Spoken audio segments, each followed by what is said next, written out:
Hear ye, and get ye hype, for tonight's harrowing adventure takes place in the accursed land of Strahd. But fret ye not, though, as our tale is sure to have moments of levity, provided by our all-star role-players, and led by our storied dungeon master, Cody J. Hay. Truly, from the bottom of all our hearts, we thank you for tuning in to Live and Let's Dice. Hello, ladies and gentlemen. I am your illustrious Dungeon Master, Cody J. Hay. Thank you for joining us tonight. Happy to have you in stream. Of course, I'm always joined by my friends. Ozal the Wise, played by Zach. Yo. Burn Dawnbringer, played by Dean. What up? Stolas, played by Deanie. Welcome back, everyone. DM Cody, because I'm next on the... I'm just kidding, I already introduced myself. Marius Radari, played by Max. Good evening, everyone. And the return of our new Dragonborn, Caliban, played by Mark. Oh, thanks for having me here, guys, again. I thought I would be put down after the last one, but I'm ready. He lives on, indeed. Zach, you have kindly and graciously voluntold to give us a recap. How dare you? Yeah, so we had a great session last session. We started off in the midst of the chaos from the break-in into the... Cody, remind me, what is it called? It's like the Church of the Sun God, I believe is what it's called. It is the... it's the Church of St. Andrews that has been taken over by the Inquisition of the Smiling God. Yes. So last episode, we started off in the midst of the chaos. There's fire and brimstone, basically. Just the whole city's a mess. I started the game by grabbing a bucket of water and pitching into the Bucket Brigade. And Dean, who was still at the heels of the Grand Inquisitor, saw our new friend, Caliban, starting like a slave uprising and decided to partake. Fire spray, thank you. A fire spray uprising.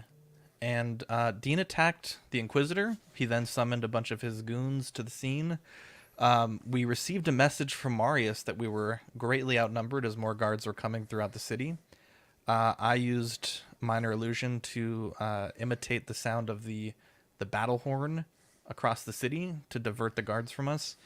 And we were able to get to the inn fairly unscathed, though we realized we had to skip town because we obviously, probably not the greatest loved people in the town right now, especially Dean and Caliban. So we got the fuck out of the town, and we decided to do one of our quests, which was given to us by the innkeeper at the Blue Water Inn, which was go to the Wizards of the Wine Tavern to retrieve their order of wine.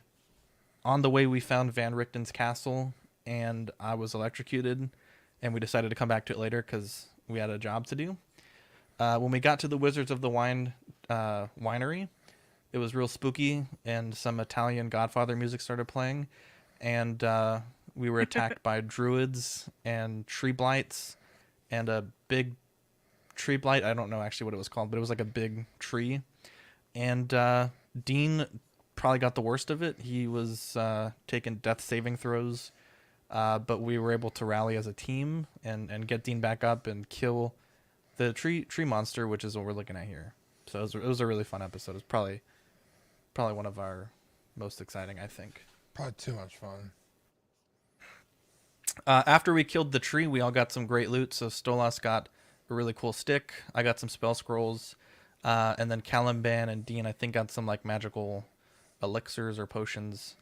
And that's where we're at right now. It is, in fact, where you are at. But let's take a second and rewind the clock.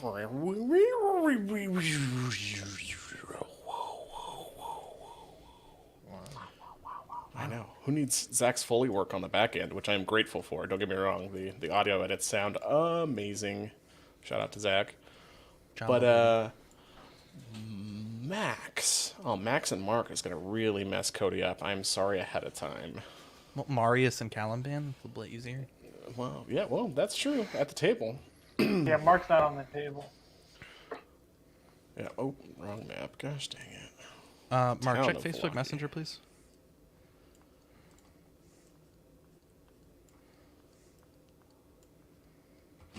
Marius, you are at the Blue Water Inn. You have just arrived carrying an unconscious Tyrus who has taken extra damage. You escaped off the roof of St. Andrew's Church. The party has been split, and you arrive inside the Blue Water Inn. What is it that you do? Well, I would have been arriving here invisible, correct? Yes. So, flying towards the place, is there an attic or of some sort that I can see? Roll me a perception check as you carry this gentleman.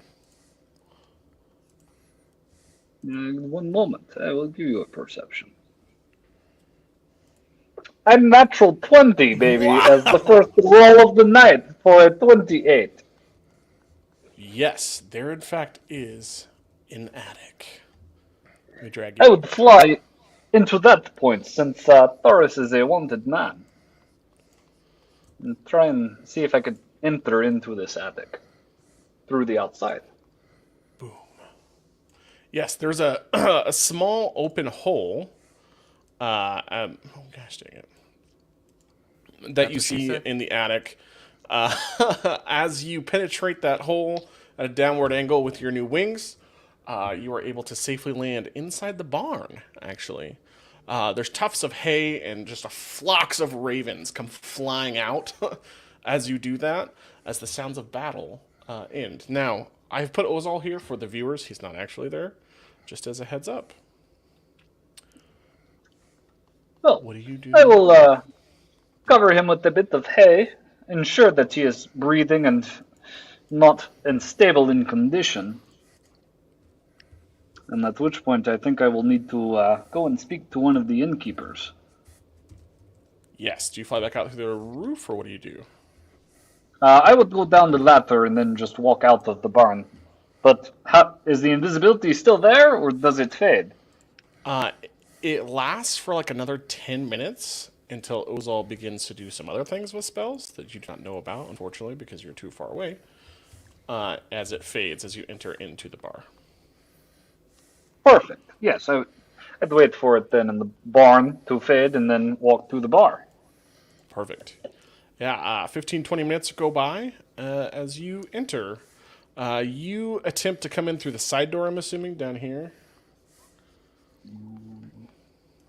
Where is my portrait? You scroll all the way Yes, down. if that's the main entrance, I could go through there. Okay, that is not. It's a side door closest to the barn that you could get to, which is currently locked. I'd go to the front door then. Oh, okay. Because that's So what I I'll know. take you around to the front door. It is also currently locked as the town goes into lockdown. Well, then what about the upper floors, which I have a key to? You do. You can go up there to your rooms if you want to. Yes, I would like to try and enter the end through there then. Okay. You enter in through there. There's a long hallway that you're accustomed with the three doors. Your door is at the end of the hallway. And then you can see the tavern down below, which you could pop into if you wanted to. Is there anyone down there?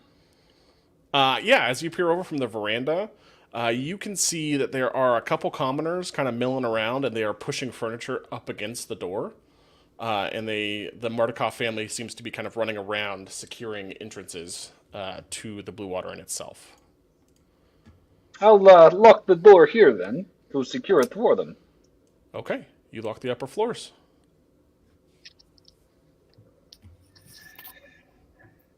Then, what is going on? Why is everyone on lockdown? The city is going crazy out there. Erwin looks up at you, and he kind of motions you down, and he's like, "We need a hand. Start barring the doors." He's like, "I don't know what's popping off, but stuff's getting crazy out there." Well, I can secure up here then, since I'm already up. But give me a moment, and I'll descend down. Perfect. Yeah, you vault the rail and Batman your way down. Yep. While you are doing that, you can hear the call that is to arms as the town begins to absolutely just start going nuts.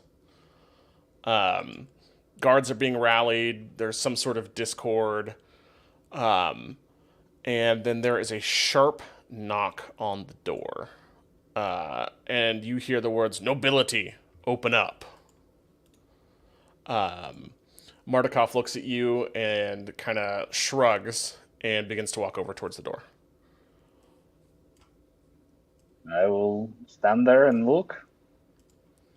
Okay. Erwin opens the door to let in a younger-looking gentleman who enters. Over here. And he bows to this gentleman. He says, Lord von Holtz, welcome. They begin like rebarring the door and piling things back up. And he's like, "Now is not the best of times. Your standard room we have on order, should you want it, sir." And he just kind of looks around the bar at the one or so patrons and the kids running around, and Danica in the back who is kind of scrambling as you hear the checks of secure going off through the room. And he's like, "I will take a glass of wine," and sits at an adjoining table. Erwin, looking a little bit shaken, kind of goes behind the bar and goes and gets him some wine. Specifically, the most expensive wine they have, which is... Viewers, anyone? The Red Dragon Crush wine. Yes, sir! Excellent. And begins to pour him wine. He looks at you, Marius, and he says, "Curious, I have never seen one such as you. Join me for a drink." And he kind of slides his foot under one of the seats and gives it a small, swift kick with his foot, and it does a full spin and comes out about 2 feet, inviting you to the table. And he holds up another finger for 2 total fingers for wine to Erwin, who pours 2 glasses of wine as he invites you to sit down. Well, the times might not be the best. I am never one to turn down free wine. I will go and take a seat. Yeah. He says, "So, what brings you to Vallaki?" I am exploring the land. Just recently here. What is your name? "I am Lord von Seely von Holtz. I have holdings in this territory, and I specialize in the finer things of life." You can see he's very well dressed. He's got like this crushed black velvet robe, some layers of white and red. He kind of has a large ruby brooch hanging off of him, ruby cufflinks. His hair is well coiffed. Just kind of stinks of nobility across the board. I am Marius Rubari, a priest. Interesting. We had a priest in town for a while. Don't know where he went, but he was in town for a while. Do you have anything to do with what's going on outside? No, I was wondering if you could tell me what was going on. Perhaps we could go for a walk. He picks up his glass of wine, kind of swirling it, and gestures to the door. And he says, "Will you join me?" I don't think we should be outside if everyone's locking the doors. It's fine. I'm great friends with the Baron. The guard know who I am. We have nothing to fear. I walk freely in this town. Besides, a gentleman such of my stature never gets to see quite the row. Could be fun to watch. I look over towards Martikov to see what his expression is about this man and his invitation.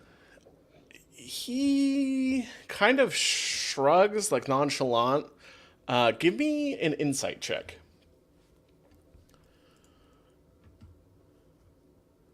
A 16. Okay. 16. You get the feeling that it is it would kind of be rude not to go with him situation, but at the same time, like, nothing good comes from nobility, as he's kind of said before. Well, lead the way then, and do not worry about carrying the wine. I have another bottle we can share along the walk. Perfect. He looks over to Erwin, who sighs heavily and begins to unbarricade the door for the third time. Zach, go ahead. Yeah, so shout out to the people watching. We got Toy Mafia. We have Tukatri, Brenton. We also have... Dina, can you read this name for me? I know it's one of your friends. I don't want to mispronounce it. Abdulio. We also have this fucking guy, Cody. God, I love this group. That DM is sexy. And sexy. Paul Schreiber. Thank you guys for watching. We appreciate you guys tuning in tonight. Yeah, he essentially takes you on a long walk through the streets, and there is absolute utter chaos happening. You can see that the town guard are being organized, and he's almost more or less leading you to the north gate towards the Lake Zarevich. Let me pull up the big map here. One moment before we go too far. I need to speak to Mr. Mordekov. Of course. As Mr. Mordekov is getting ready to close the door behind us, I will whisper something to him. And be quiet about it. Okay. Our friend Taurus, he is wounded and stored back in your barn. Please keep an eye on him for a bit while I go and figure out what is going on with the rest of my friends. Erwin nods and snaps at one of his children. At which point, I will produce and slip him a small gem that I was given. I'll provide him an emerald piece that I have on my inventory. Hey. Perfect. And then I will continue to walk up and follow Vasily on Holtz. Yeah. He takes you north, kind of away from the action as the hill begins to rise, kind of coming up. The center of the town itself is more or less in a valley that gradually slopes up, getting higher on each end. Not by a lot of elevation, but enough that you can kind of see more parts of the city. As you're doing that, the full contingent of guards just kind of goes running past you, and he graciously steps out of the way as they slosh through the rain and mud. As the call of two arms goes up, you also see multiple fires going off, and then fireworks. There's a loud booming noise as you are led north to the gates themselves. And he gestures to you, and he says, "Take a walk out of the city with me." Where are we going? Just a stroll to stretch my legs. I have a Shouldn't feeling we be helping the people here? The people will be fine. The town guard are here. They have their new guardians, as he gestures to one of the cloaked figures with the white mask on that is rushing towards the city center. What do you wish to show me? We have much to speak of, Marius Rodari. And I wish to do it somewhere that is not so public. I would like to incite him at that point. Yeah, go ahead. 23. 23. He is being extremely transparent with you. For just the barest moment, you could swear his face looks super familiar. Ooh, like, I think I eerily know what this familiar. is. Have we met somewhere before? Are you... Oh, question, actually, as the Dungeon Master, because I don't remember. We've talked about it a couple times. But did you accept your gift from Strahd? Like, I have fully? not. I have been holding on to it for quite some time. I have never used it or donned it. It is still wrapped within a cloth in my pack. Ah. He He nods and then taps his ruby once, and it's almost like a wave happens. The entirety of his body shifts just the barest amount. The clothes change and then ripple back to what they normally were as you see the visage of Strahd.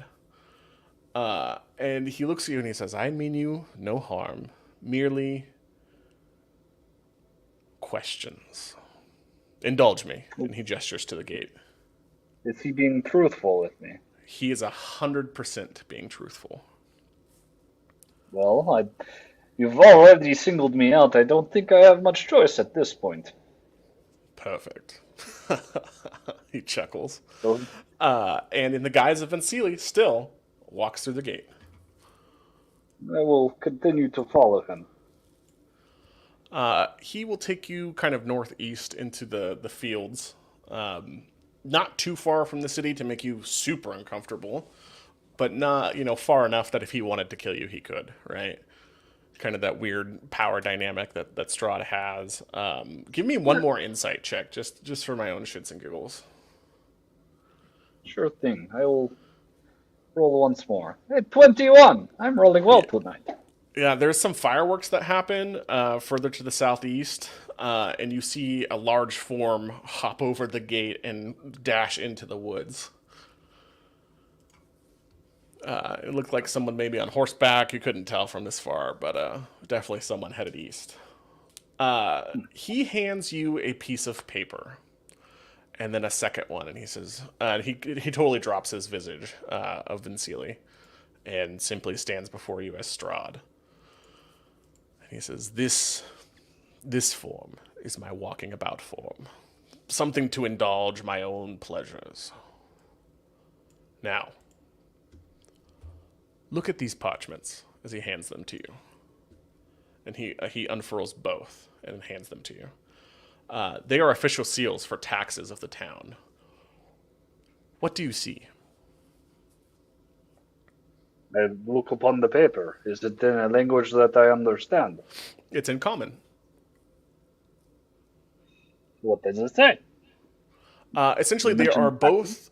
they're both taxes from Lord Strahd. So the one on the left is a very neat, tight script that is ancient in a way that like you would see in old books. Practice hand of someone who's been writing for hundreds of years, or maybe like an older style. The one on the right is just slightly off, almost as if it was a forgery. And essentially it is talking about the town's taxes, how each year they are to be gathered and taken and dropped off at Castle Ravenloft. But as you get to the bottom, where the burgomaster has signed this agreement, acknowledging that they owe taxes to Strahd, the signatures are extremely off. And I'm just going to use your 21 insight here and just kind of roll with it.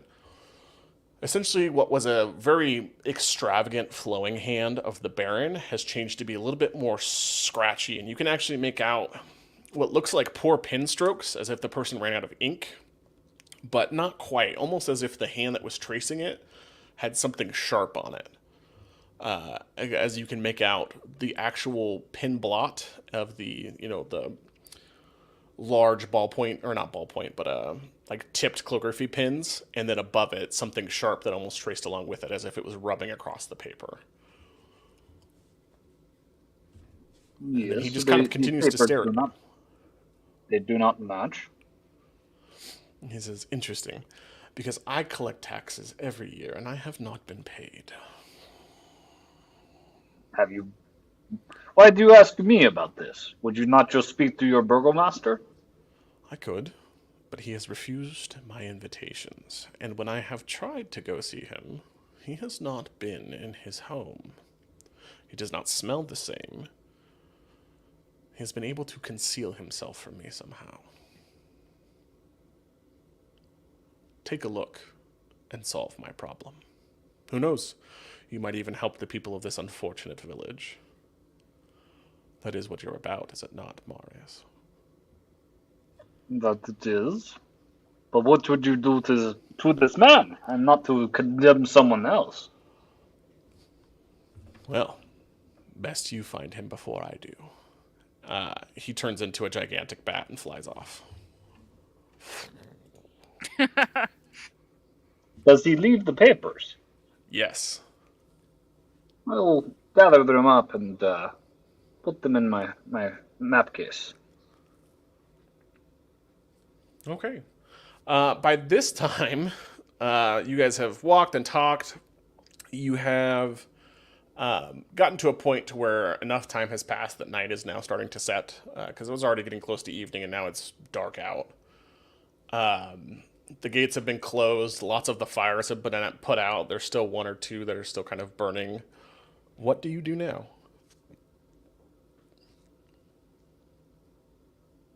I am locked out. You don't know that for sure, but it's Borovia at night. And if you've learned anything from most of the towns, you know that at least the gates are locked. And if it's had a lockdown, you presume they are locked. So what is the commotion with the north gate after that creature jumped over it? That would have been the east gate, so that would have been further off, Zach, if you zoom out. My Just a apologies. skosh. Oh, you're good. Yeah. Keep going. It would have been right In that about case, here then. from you, where you saw it jump over the gate itself and into the woods. And that would have Oh, been 20 minutes ago. Look, I'm sorry, Okay. but I can't let this go. I have to say something. Yeah. Like, wouldn't it be the coolest thing in the world to be able to end a conversation like that? Just like turn into a bat and fly off. It's a real Batman. Oh, I'm sorry. I'm sorry. No, you're good. That's awesome. No, not a problem. I'll go back to the north gate and try and proceed back to the Blue Water Inn. Yeah. The guards are shitheads. The town is on lockdown. I just passed through here like not 10 minutes ago. The guard shrugs. It's not my problem. It's dark. We're having issues. We're short-staffed. You think I want to be out here at the bleeding North Gate this time of night? I should have been home to my wife Rosie, but no. Where am I? I'm standing at the North Gate. So guess what? If I'm inconvenienced, you're inconvenienced. He spits at you. Wow. Come now, friend. Maybe a bit of wine will help ease your rude. troubles. As I'll try and persuade him. You have wine, eh? What kind? Only the best. It is traveling wine, as I roll a 20 on my persuasion check. He looks at you and looks at the wine. He's like, there's a wine shortage going around, right? The whole town's stocking up their bottles. What's a glass between friends, eh? A glass? You offered me a bottle. I mean, I'm drinking it now myself. He takes a big, just fat drag off the bottle itself, and hands it back to you, and it's kind of grungy. He's got that medieval funk going on where they don't shower, because, health reasons. It's helpful only to shower once a year. Hands it back to you, and it's kind of slimy and gross, and he's like, all right, Gypsy. And he kind of opens the gate and lets you in. Thank you. He's like, but if you tell anyone, it's in my head, eh? I don't know what you're talking about. He chuckles. You're not so bad, eh? He kind of waves you off. He's like, get to where you're going. Town's on lockdown. Inquisition's making rounds. I'd suggest you get somewhere far away. Somewhere quiet. I will. Thank you. Okay. What Where do was you your proceed? name again? I didn't give mine. But Good. it's Raymond. Well, thank you. I will You say good, and he gets half of Raymond out, and he's like, oh, yeah. Get on with you. Bleeding, trying to leave the gates. He just waves you off down the street. Marius, how do you proceed? As you can see, torches moving through the actual main roads themselves. Essentially what's happening is they're going door to door with a small contingent of guards and at least one or two inquisitors per house, and essentially are doing checks. They want to know who these criminals are, why they started destroying the town, why they blew up part of the church, how the Grand Inquisitor was wounded. Word has spread, and the town is now becoming section by section lockdown. I will try and make my way back through. taking the side paths here back to the Blue Water Inn. Yeah. Are you being stealthy? Are you flying? Are you just walking on the road? I would like to try and be stealthy, but I am not very good at it, so we shall see how I do. All right, yeah, go ahead and give me a stealth check. Ooh, 15. Ooh, a 15. Not too bad because they are kind of preoccupied. You're not on the main road. You're off. You're able to make it halfway there. Give me one more stealth check if you're still walking. I will. One more. A 12. A 12. Yeah, same thing. You were looking for above 10. You arrive back at the Blue Water Inn. I'll take the entrance that I did before and go through the upstairs. Okay. You are back in the secret area that you found through the hayloft. No. The upstairs. Oh, yes, I got you. Boop. Okay. Yeah, you're back in the main hallway. And how do you proceed? I'll relock my door there and then take a look downstairs. Is there any guards, city guard inside? There is not. There are no commoners in the tavern room. The only person you can see is Erwin, who looks up as you come in. I'll wink towards Erwin. He looks around, just one more scan of the bar, and he's like, "They already left. They're gone." Perfect. Can I trust you to keep a watch on our friend for a bit? He nods. I will need to go and find my friends at some point. They headed out to the Wizards of Wine Winery. They figured it was safer to leave town than it was to stay in town. Ah, so I missed them as well, did I? Correct. Well, shoot. I will go into my room, grab my gear, and then I will need to catch up to them. Okay. You take off on Silent Wings of Night as you head out approximately half a day behind your group. Sounds good. Which brings Hopefully us... I can catch up with them. Oh, yes. That should not be an issue. Back to the Wizards of Wine Winery. It was all. I'm sorry. Not a silly Cody. Caliban, you have just felled this giant tree. Wait, I killed the tree. What the fuck? Did you? Yes. I'm pretty sure sure? I killed the tree, yeah. Because I'm pretty sure the barbarian's standing the closest to it. You wouldn't steal a kill from another player. I've never done that, but there's a first time for everything. That's true. Yeah, I can't accuse you of that. Shout out to the 9 people watching. Equan, Roger, thanks for joining us. Oh, Equan, I love you. Yeah, I killed it with it was either fireball or lightning bolt. I'm teasing you. Remember I rolled really good? You rolled really good. I'm really proud of you. Role played really good too. You did. Ozal, there is a break in this fight. No more tree bites are spawning. This large tree is essentially just splintered in the middle. There's a large hole, and it's actually seeping out what looks like human-like blood. Ew. Hi, Gigi. Hi, Gigi. Just oozing everywhere on the ground as it has slumped over. Its roots still partially sticking in the ground, some of them uprooted. There's a large divot. What do you do?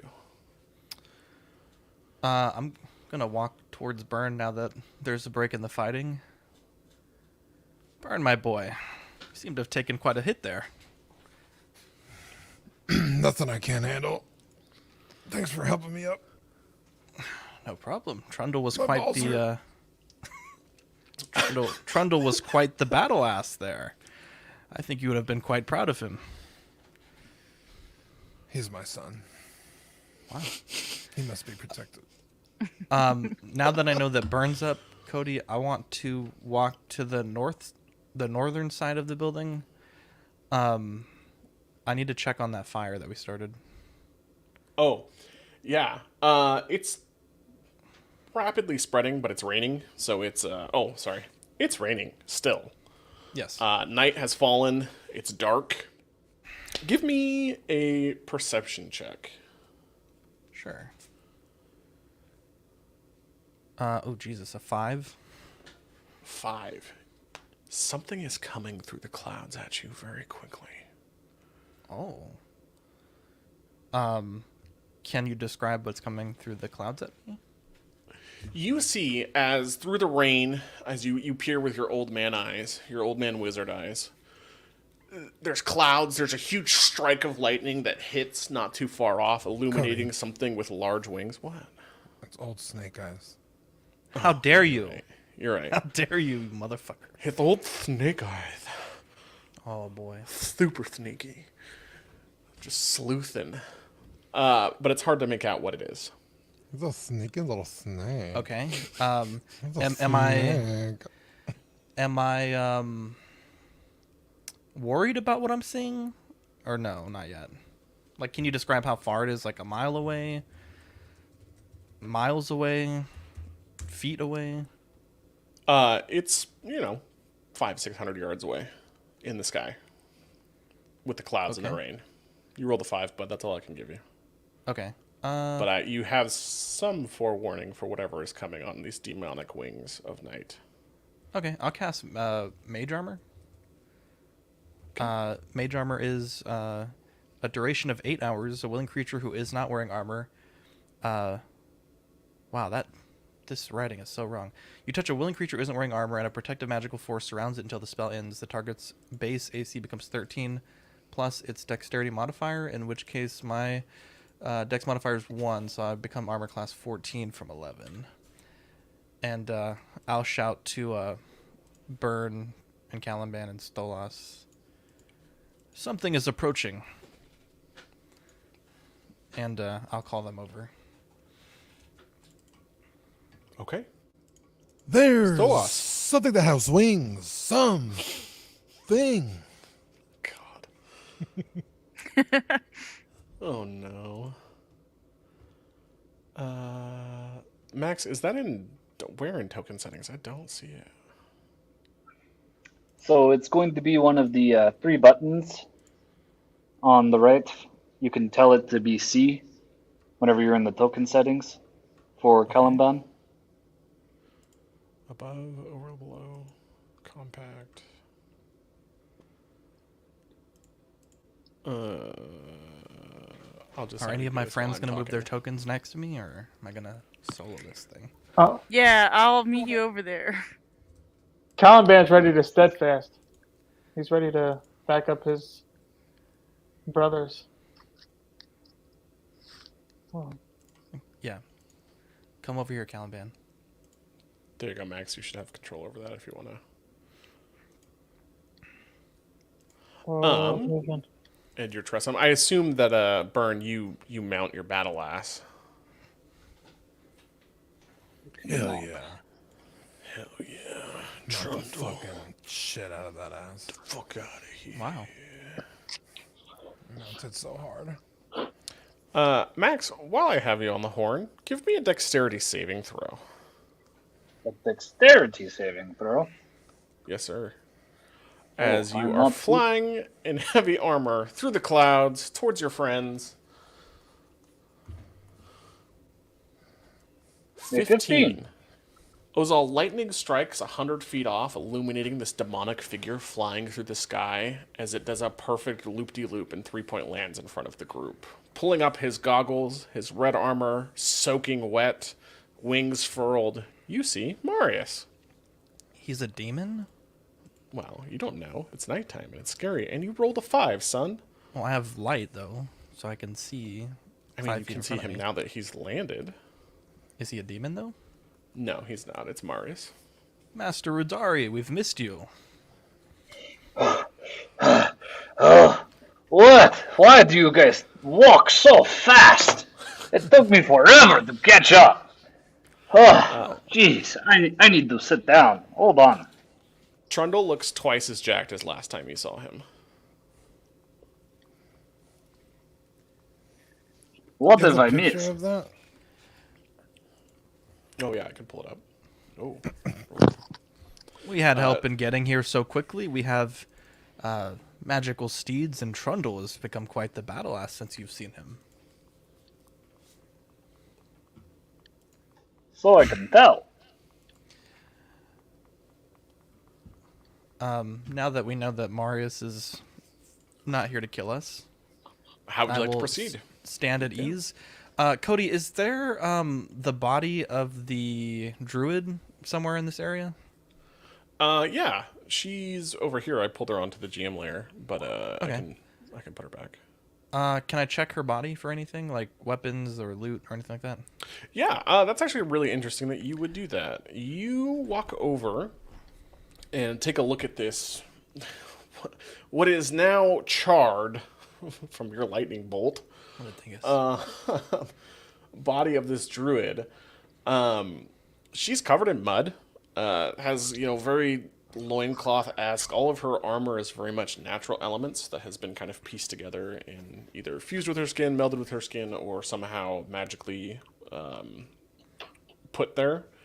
Which is now the magic has been released because she's dead, so it's kind of sloughing off into the ground. As you dig through part of her ashes and guts, you don't really find anything.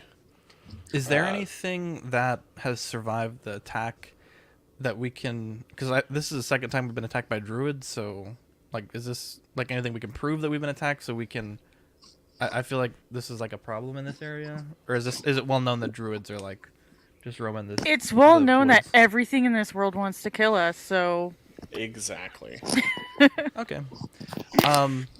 Can I? Is this a door here? Yes, that is stairs that leads into a workshop. Oh, where would the front door of this winery be? Sort of the entrance. Two places you could go. You could come over here towards the veranda, where there is some outdoor barrels for wine pressing, or grape pressing. There's some doors there that you have not. You kind of have walked past them. You haven't seen them, or you could head in straight through the actual open bay of the loading dock. One moment. Who is this new man that is traveling with us? I was gonna say, he is no man. This is our new friend, Lizard Man. I am a dragonborn. I am a warrior. Yeah, that's what I meant. Do you have a name, Dragonborn? Caliban. I am a warrior who changed his path. He's been through some shit. He's seen a lot, and he's ready to band with his new brothers. Ready to fight the bad motherfuckers. I'm looking at a lot of papers right now. I'm sorry. You're great. Breaker of It's chains. Roll20. What are you Freer still of doing on slaves. papers? Yeah, I freed slaves. Yeah, I am the breaker of chains. I'm sorry, fire sprays. I was raised by wolves. I have papers that I need to pull out. He is a friend, Marius. Yes. He has joined us during the chaos I am a in the brother. city. He's also holding this super ornate axe that has these 3 wolf heads on it that kind of gives off this really cool aura. But that's besides the point. Speaking of the chaos that was before, I had a very interesting conversation with someone while all of that was going on. Was she cute? No, she was not a she, it was a he. Oh. And Count Strahd approached me during the chaos to speak. And he's curious about tax information not being delivered to him. Did you He tell him provided me taxation these is theft? papers. I did not, as I was on my own, and chose wisely to keep my head. That seems like... Speaking of does keeping my bring up a head, good point. you guys all look quite wounded. Do you need some healing? More than you know, my friends. We've seen some shit. Marius, No are worse you for the wear. exhausted as well? We could We could rest for a bit before we investigate the winery. I don't think we should take long, but based on what I see laying around here, maybe we should just take a moment and allow me to heal you, and then we can continue on. I do have a place we can rest that is quite safe, and I'll point to the rope in my pack. It would only take us about an hour.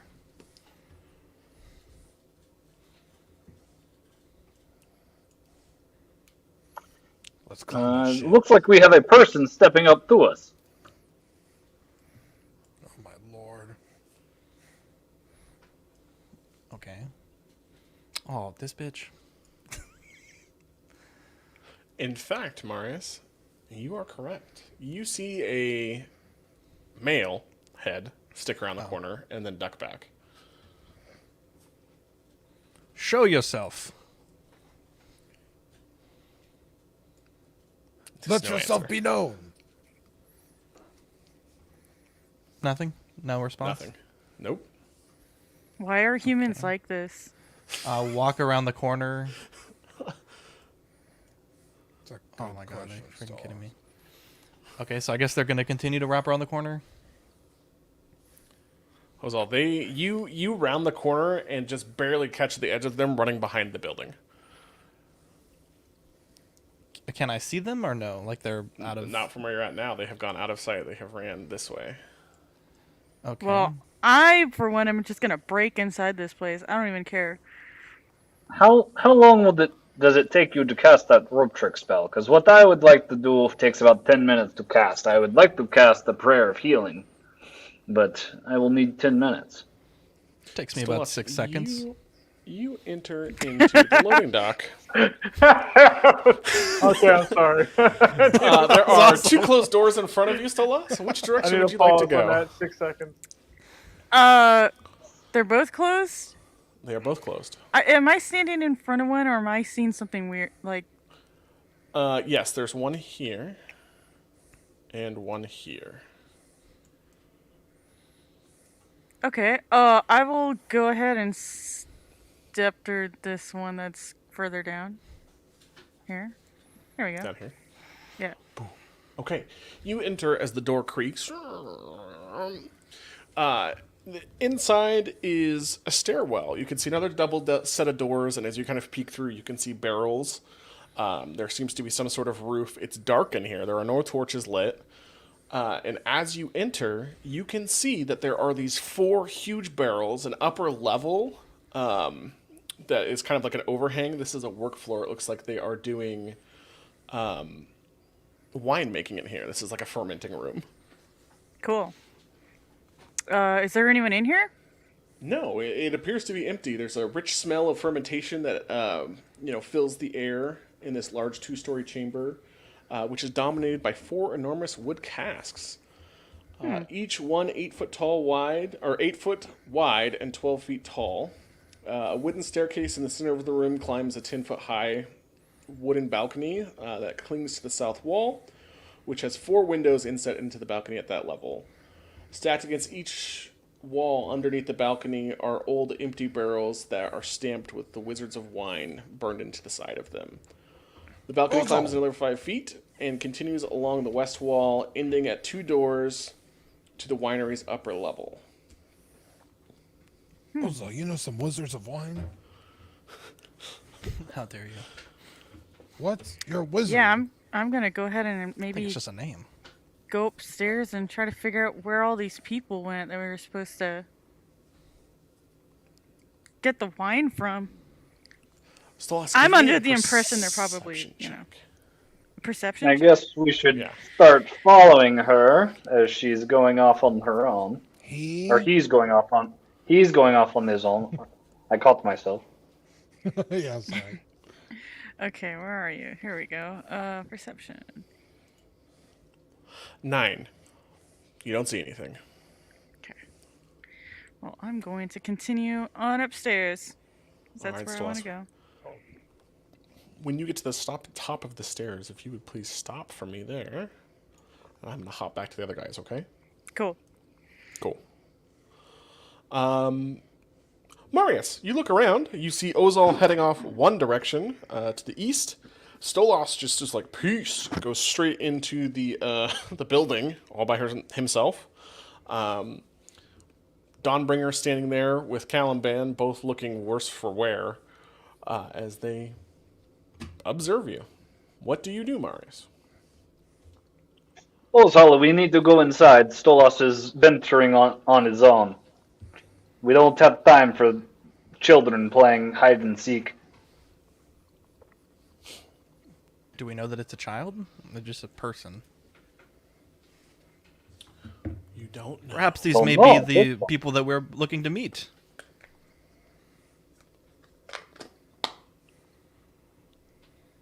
Well, if we haven't cleared this building, we should make sure that it's safe before Stolas gets himself in trouble. So, let's go. I will proceed to walk into this wagon's loading room and try and follow after him. All right, I'll put you there, Marius. Caliban, you see this large angel man shouting orders. You walk into the barrel maker's room. It's a large workshop. There's like wooden bands of strips kind of laying on the ground, pieces of plank woods used to assemble barrels. The most useful thing to you in here is a large wooden mallet, easily used for caving in heads. It speaks to you on a primal barbarian level. I see it. I'm starting to feel some aggression. So I grab it, and I want to Okay. see what's going on. So I grab it. I grab it, and I do I have to break through the door? No, the door opens Where is it? easily. Okay, I'm coming in. Okay, go ahead and put yourself where you're going to be. Okay, where am I in there? You are right here, from what I can see. I see a lot of black screen. I'm sorry. Am I in the wrong room? Are you looking at roll 20? Can you not see? He doesn't Okay. have light. Oh. Oh Yeah, if you trip, Marius, you hear from an adjacent room the clattering of boards as Caliban face plants in the barrel maker room. Damn. And then you hear cursing in a draconic language. What You a wanna light dingus. You want to light a torch, bud? Yeah, because he can't see 2 feet in front of his face. He's too, That's cocked, rocked, and ready to unload. Oh, gosh dang it. Come on. Dynamic lighting. Alright. Can you see now? Is there any wine in this room? There's no wine in this room, but there is definitely barrels made for wine in this room. Caliban's having a rough time. Yeah. There's a double set of doors. I'll stop you there. Ozal, Yes. Yo. your friends have entered into the building. Well, I guess we're just gonna let these people run around outside. Okay, let's go in the building.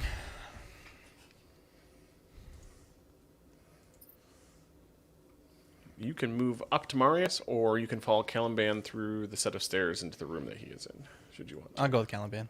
I have light, so we'll be able to see. He's lighting a torch, and there is wood scattered across the floor. It looks like he tripped. Burn. You are now outside by yourself. What do you do? Trundle, unfortunately, cannot come indoors, being the battle ass that he is. He is technically a large creature. He should look like this. Boop. But I don't like that look, so I put him as a 5x5 creature. This looks really goofy. Yeah. looks like a weenie dog. Do it You have again. a stretch donkey, if you know what I'm saying. Like, It's a long boy. It's damn, a long ass, bro. dude. It's a long ass day. So Trundle will probably just hang out outside, and he can patrol should you want him to. He can speak to you telepathically and communicate through emotions, being that he is your summoned steed. Okay. What do you do, Burn? I your tell friends have- Trundle that I love him dearly. Honk.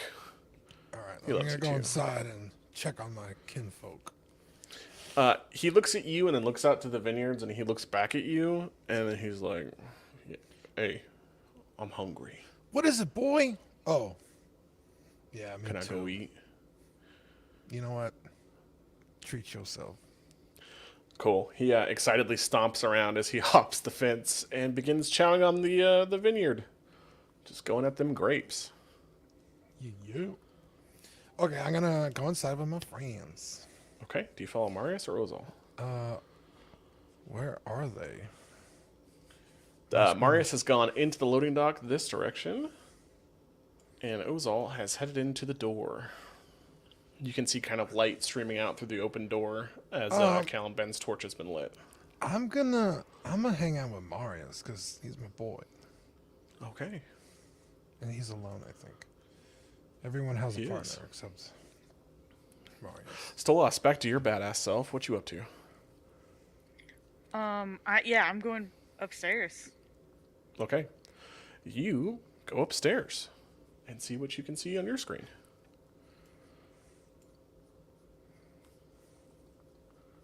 Wait, where is it? Upstairs. Right here.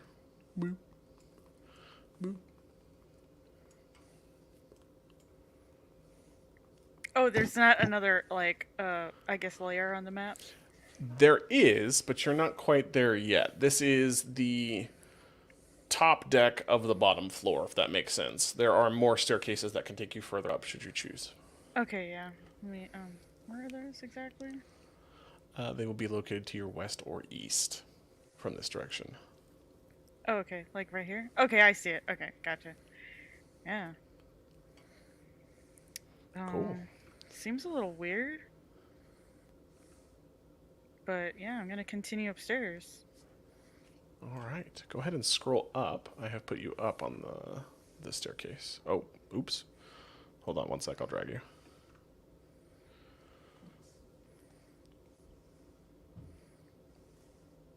It's unusually quiet in this place. It is until you cross the stairs.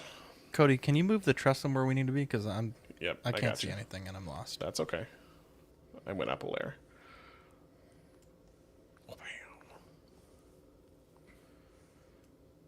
Bam. Can I hear anything up here? Give me a perception check. Okay.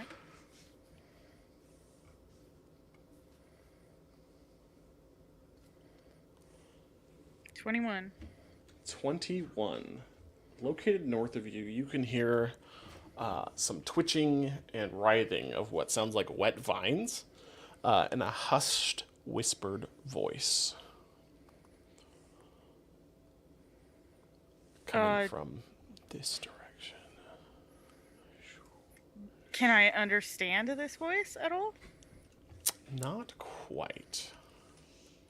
Alright, let me see if I'm gonna try to sneak over there. Yeah, give me that stealth, son. Yeah. 23. 23, yeah. Sneak about, like, I guess, like, right here-ish? Yeah, no problem at all. You can make out through the partially open door in front of you, there looks like two of those vine creatures, but they look a little bit meatier than the twig ones you've seen. You can also make out a druid doing something with something in this room, but it's kind of hard to tell what it is. It's hard to tell what it is? Okay. What it's doing, I mean. I see. Yeah, I'm definitely not going over here by myself. Okay. It is time to retreat. So I'll kind of Alright.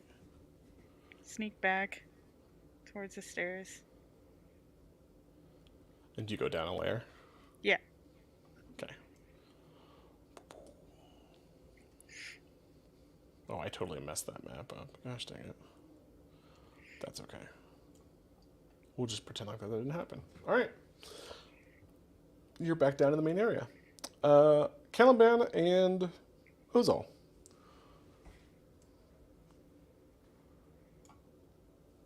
Yes. I heard a noise through the door, so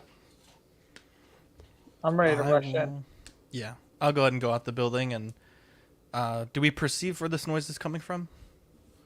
Sounded like an adjacent room.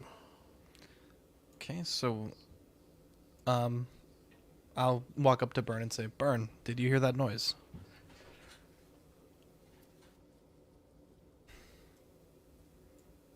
I didn't really hear anything. What are you talking about? Caliban said he heard a noise from the room from deeper in the building.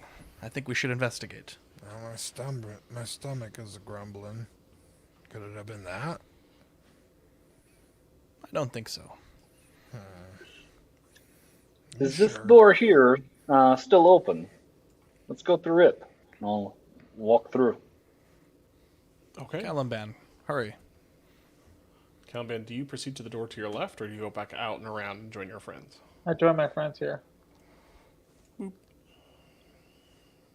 Okay, Marius, kick us off, dude. Is the doorway blocked, or am I able to move my token? It's open. No, I wanted to go to the left, not that. Oh, I'm sorry. Yep. Boom. Do I see Stolas in here? You do. Descending back down this staircase. Is it possible for me to telepathically? Oh wait, no, he's like right there. I thought it was still on the upper part. I lied to you. You actually should be over here, Stolas. I'm sorry. Okay, cool. But yes, you have a telepathic link. You can reach out and try and contact Marius through. Yeah, I'm definitely telling him right now about the druid upstairs. It's not safe.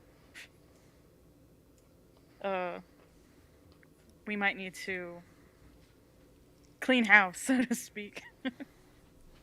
I hold my hand up behind me as like in a stopping motion. Burn. You're told to stop. Then I put the Marius. finger up to my lips as a quiet.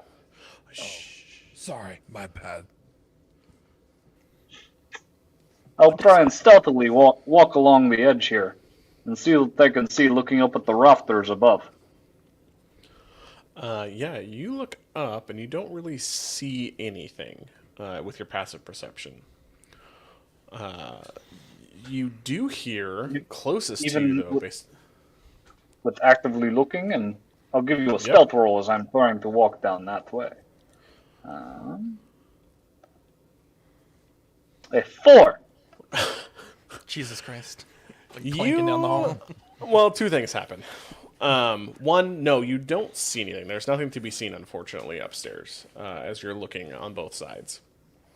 Two, as you walk past this barrel, you hear something kind of bubble and gurgle and swell as you can actually see this huge 8-foot wide, 12-foot tall barrel swell against itself as these iron bands are holding whatever's inside, and then it stops.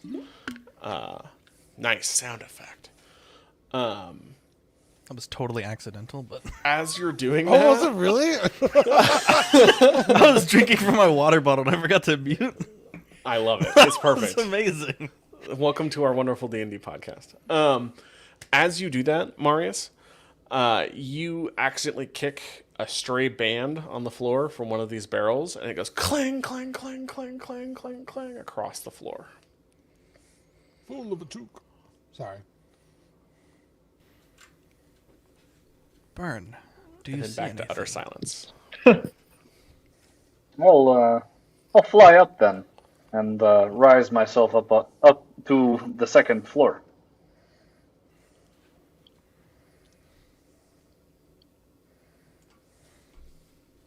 Oh, I see things. There are creatures up here.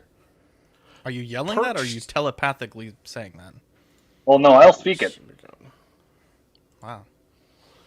Perched near the windows and on the railings, there are a series of ravens. I'll move you up as well so you can see.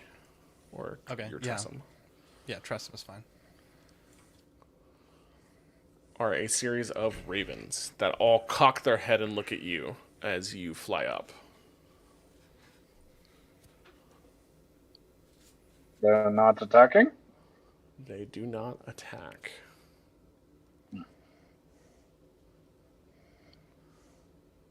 Never mind, it's just a group of ravens. Is there anything going on with this barrel at the top? Now that I can look inside. Not that one. However, this one and which other one? My apologies. I did not realize that was the barrel you were speaking about. That's all right. Let me put a little marker on them. This one and this one's tops are ajar and slightly undulating.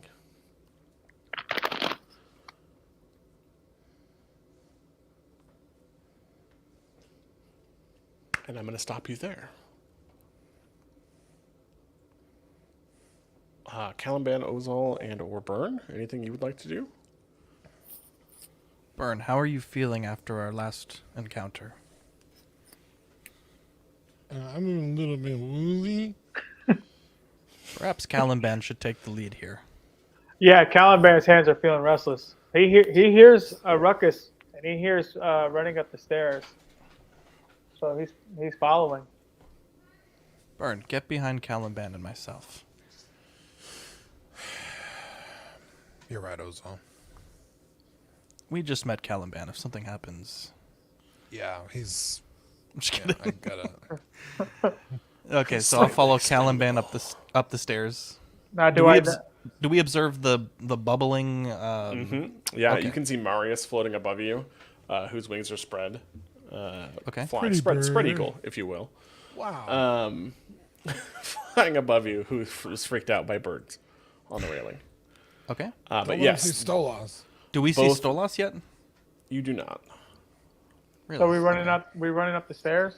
If This he's is how I freaked run out up by the stairs? birds, don't let him see Stolas. I don't know how to go up the stairs here. Am I up the stairs now? You are up the stairs. You join the top layer. Yeah, I'll go up the stairs as well.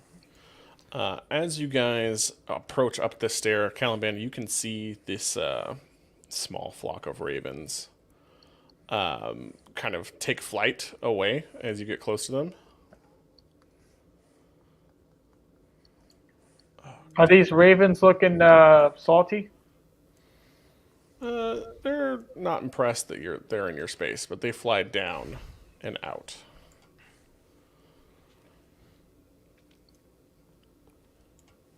Now I'm looking for my friends. Right? Where did they go? Right I behind call out for Stolas. And I'll How hit him on the loudly? back with my staff and say, "Keep it down, Caliban." Go ahead and roll initiative. God damn it, Mark. Jesus Christ. I'm sorry. The Stolas, ravens I'm gonna- took off. How was I supposed to know? I got a 9.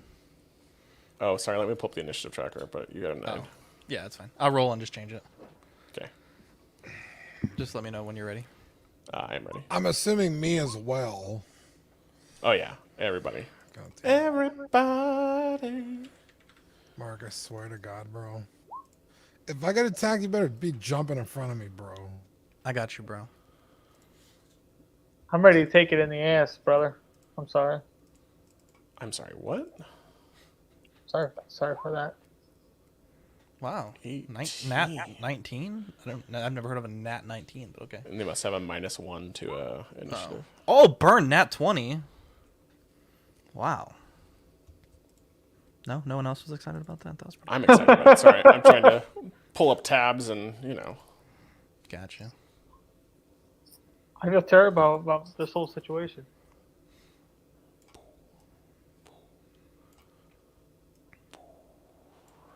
Blood, Divine Blight, and the Druid. Sorry, I gotta pull up one more tab. The Riveting Adventures of Dungeons and Dragons. Okay. Joey, Deanie is playing Stolas tonight. Normal characters.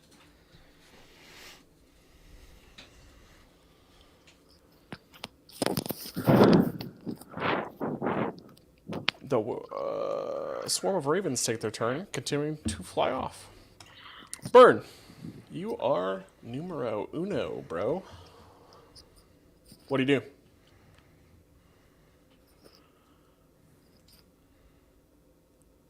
Dean.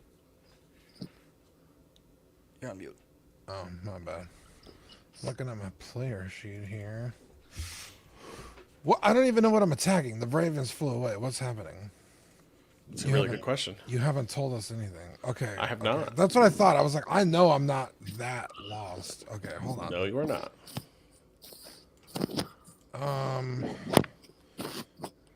Whatever. What I will say. Oh, hello, Caleb J. Hay. I love you, my older brother, in the chat.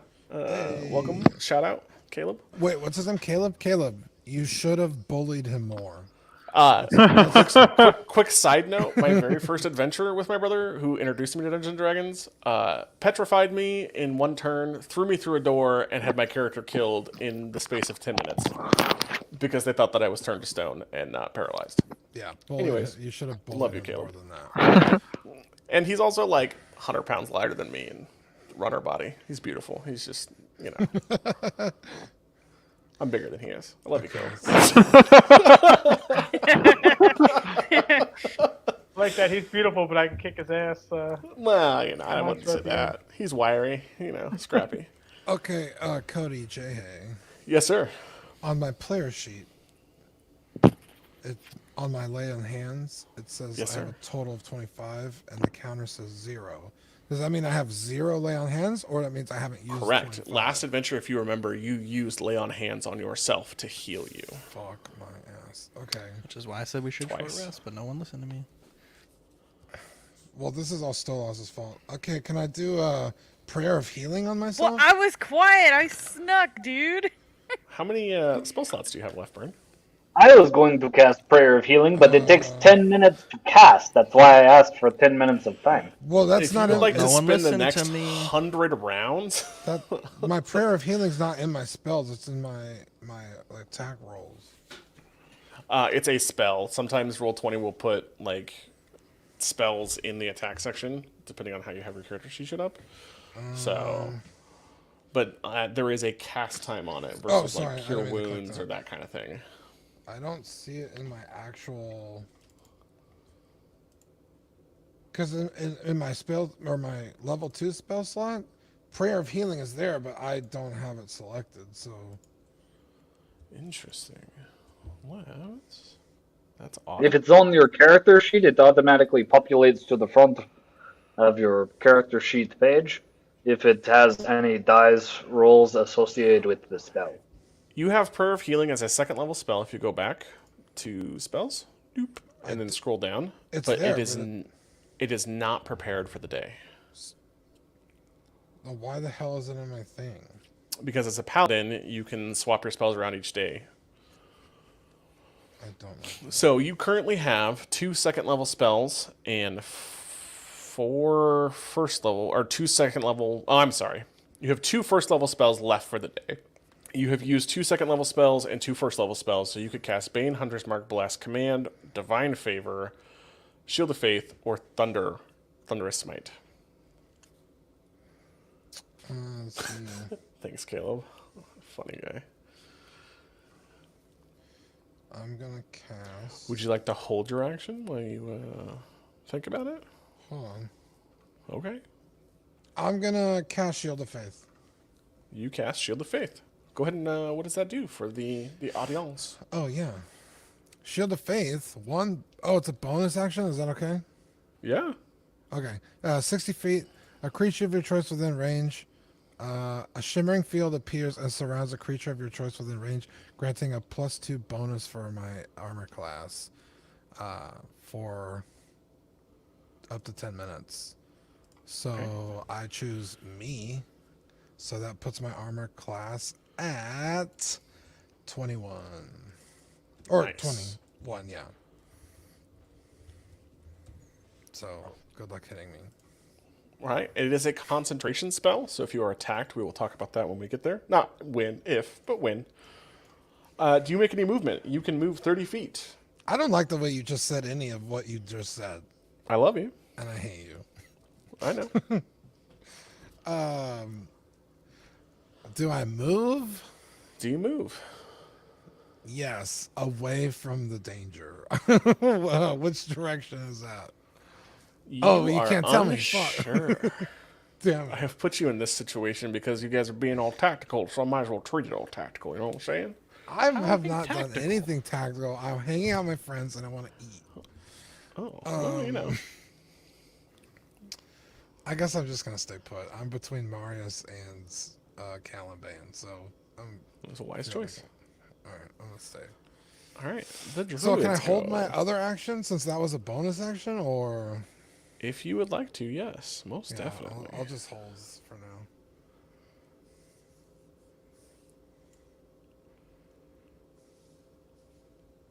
What is your held action that you are holding? Oh, I just thought I could. Never mind. I'm done. So with held actions, they're declared actions. So if an enemy comes out, I move my full movement and I attack twice. Stuff like that. Oh, okay. Okay. I ready my sword, and if an enemy comes out, I attack twice. Sexy. All right. Ozal, the wise. 'Tis your turn. Burn casts a spell, muttering to Bahamut under his breath. You skipped the druid's turn. Oh, I already did their turn. Don't worry. Oh, sneaky. Okay. I'm going to ready action Mind Sliver if I see an enemy that's attacking us. And you're holding your position on the stairs?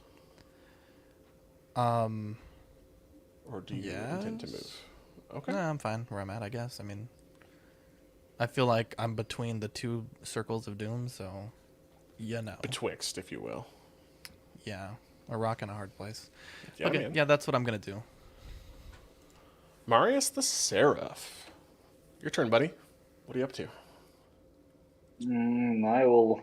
You said that these two barrels were unhinged or They are uncovered. slightly ajar and undulating, as if the wine inside is so full that it is floating the tops of these barrels, and they are slightly moving up and down as whatever inside flexes against the outer casing of these wooden barrels. They shouldn't be doing that, should they? History or insight?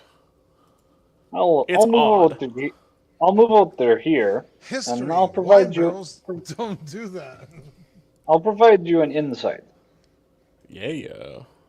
a natural one, as I get a 9 total. You know what's crazy? It's really weird. It is. I don't.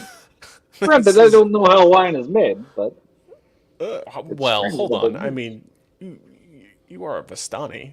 Wine is part of your culture. You have a small understanding, this- maybe? This is a not in winery. lo- You know lo- that. not in large production like this. It's different. We Sure. brew it in small batches. It's odd. That's all I can give you. I'm sorry, bud.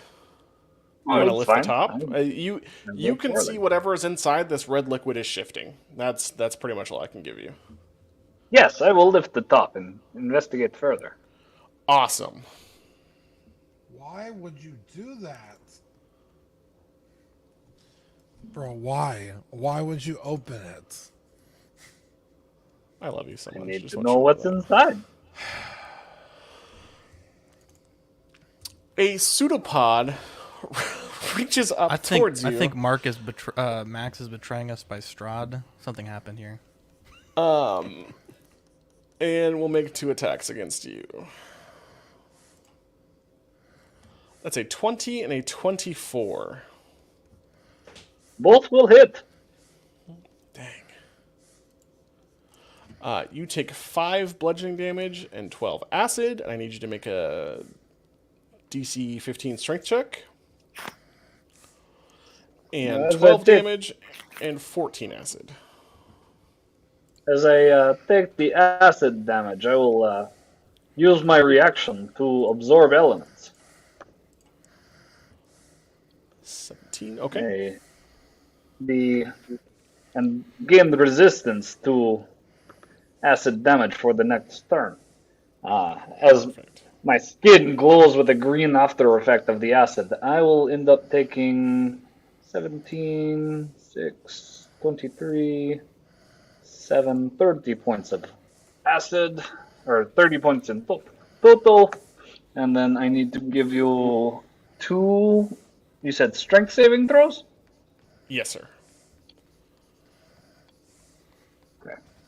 2 You strength saving need throws coming 15 or higher. your way. 15? Ooh. 18. Wow, I am well done. doing very well today. Exploding out. For those of you who have held actions, we'll get to you in just 1 second. Exploding out of the top of this barrel is this large undulating ooze that reaches up and attempts to grab you, smacks you twice, Marius. As it hits you, you have these wet gooshing noises as this Ew. congealed blood attacks you. Wine sprays across the room, and this ichor, as it hits the wooden supports and the outside of the barrel, begins to slowly dissolve the barrel itself. I don't like the word goosh, to be honest. Undulating- That made me feel. That seemed kind of racial and also made me feel very uncomfortable. How is that? I don't understand how that's racial. We don't really know either, but we don't like it. Okay. You could say that it offended you. I think that would be safe. I'm It sounded like uncomfortable. gooch, and it made me uncomfortable. Nope, no gooching. I'm uncomfortable. And I will have to roll its initiative now because it had a held action. Cool. So, You love to Yeah. see it. Swine is do. delicious. With dragon gooch. Do I have any more? it Anything is else still that your I can turn, do? so you may resolve your turn as you see fit. Do I have any actions left? Was it my action to lift up the? Oh no, I'm sorry. That's a free action. You basically walked over and just kind of like I like to picture it as you were looking at it, either flying up, you kind of pull off the top, and then the pseudopods rush out, or you kind of use your sword or your foot to kind of kick open the top. Wait, what's a pseudopod? I see. A pseudopod is an appendage of a goop creature. Ew, I don't like those words. Isn't Goop and goop goosh. that shit Well, that if I kind of still have my creature action, size? then I will. I'll try and swing at this thing with my sword using booming blade. Of course. Does an 11 hit? 11 does not hit. Well, I will miss then. Do you have 2 attacks? I only get 1. I'm just a cleric. Oh, that's right. I'm sorry. I'm moving too. Unbelievable. I still have 15 more feet of movement. I will move to this place then, and that shouldn't provoke. And I'll get up a little bit higher as well with my wings, as I'll fly a little bit elevated. Or at least, how tall is the room here? This room extends another 10 feet up. Okay. I will go up then 5 feet, so that should give me the total of 5 feet taller. Yes. There. I can Gotcha. add it. Sorry. I'm sorry. It was freaking out on my screen. I got you. You're good. My bad. Yes. That'll be it for me. Stolas. Do I get my hold action? Oh, burn yes. as well? I'm so sorry. Go ahead and resolve those held actions. Ozal, you can go first since yours is a spell. Mind Sliver for 8 damage. Mind Sliver, you drive a disorienting spike of psychic energy into the mind of one creature you can see within range. The target must succeed on an intelligence saving throw or take 1d6 psychic damage and subtract 1d4 from their next saving throw it makes before the end of your next turn. And it's actually 2d6 because I'm level 5. You got it. Okay, so do you want me to roll that second d6? Yes. Sorry, I'm trying to fix the initiative Oh, here. no, I'm sorry. Wait, what? This doesn't make any sense. 2 plus... Okay, so it's 8. It's 10 damage. Is what it'll Cool. take. And that was what type of damage one more time? That's going to be psychic damage. Perfect. It wobbles and reels as you penetrate its small mind. Can we also put a marker on it just for the minus 1d4 from its next saving throw? Of course. Thank you. I will put Zach doesn't Red. trust you. 1. No, because I know, Dean, you have an action that you're about to take against it, or if you can. I don't know if you can get there, but... I don't know, bro. Okay. I'm scared. Burn. You see this creature undulating and gooshing out of this vat. Squirting wine and blood-like fluids all over the floor. I think because it sounds like gooch and douche. I think that's why it makes me so uncomfortable. I have the Squirt- weirdest squirt and boner douche. right now. It's douching all over the floor. How would you like to proceed? I'm just gonna fucking give it the old. Do you move up to it? Do you throw your how- sword? You can move through your allies for 5, 10, 15, 20 minutes of, 20 feet of movement. You could jump on top of this barrel and do some ninja shit across and attack it. You could run down and smack the barrel, breaking it open, causing it to slurp all over the floor. Whatever you want to do, man. The world is your oyster, and I am your dungeon master. Am I like in like a? You're on the stairs. Oh. Can And it this see me? is as much as a creature that is an ooze can see or perceive, perhaps.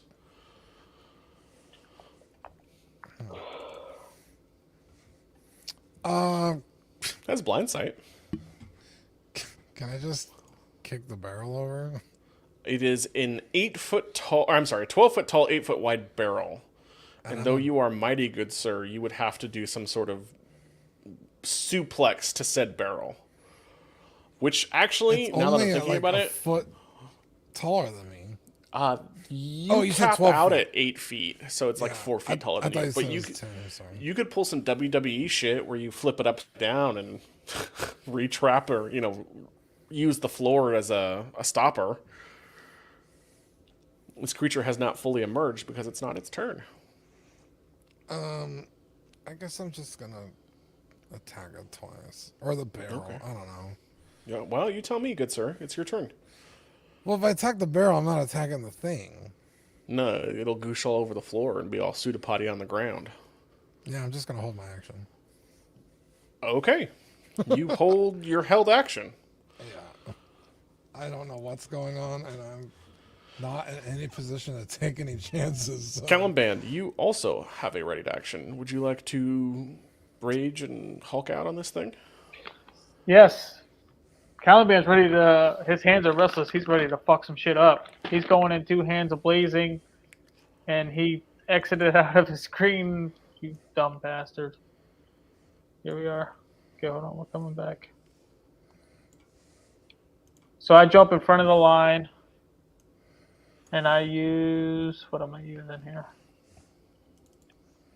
Just using the double click power.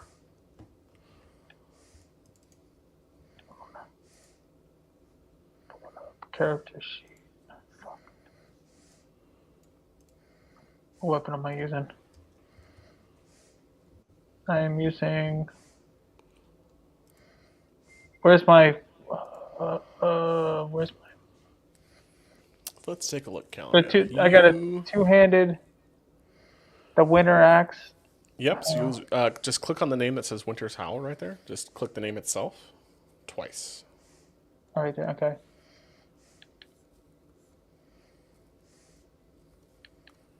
Did it pop up? Nope, No, you'll hear a noise. There it I goes. got you.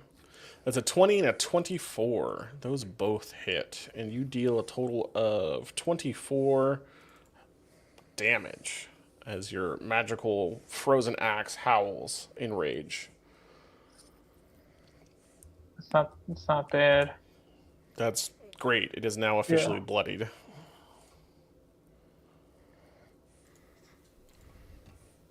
Dum, bum, bum, bum, bum, bum. Bloodied. Okay. Stolas, that's your turn. Okay, I'm a little confused because I was on the second floor, or kind of like I guess like the mid floor before the second floor. So what I can't did see is anyone. you are on the far left down there in that stairwell, and instead of being on the bottom floor, since everyone has moved up, I put you on the upper layer, but you also could be on the bottom layer if you wanted to be. Does that make sense? Yeah, I just want to try to at least, I So don't do know you where want- to put my little thingy. basically in the same room as everyone else. Okay, so you walk 5, 10, 15, 25 feet out the door, and I'll put you on this upper layer as you coming out, but you're on the bottom, if that makes sense. Okay, yeah, I can see that. Thank you. So you have 5 feet of movement left as you see Caliban using his axe to fight this blood ooze. And Ozal launches a spell, Marius flies up, and Burn quakes in his boots, even though he's a mighty barbarian. What the Boy. fuck? I'm not quaking in my boots. I'm biding my time.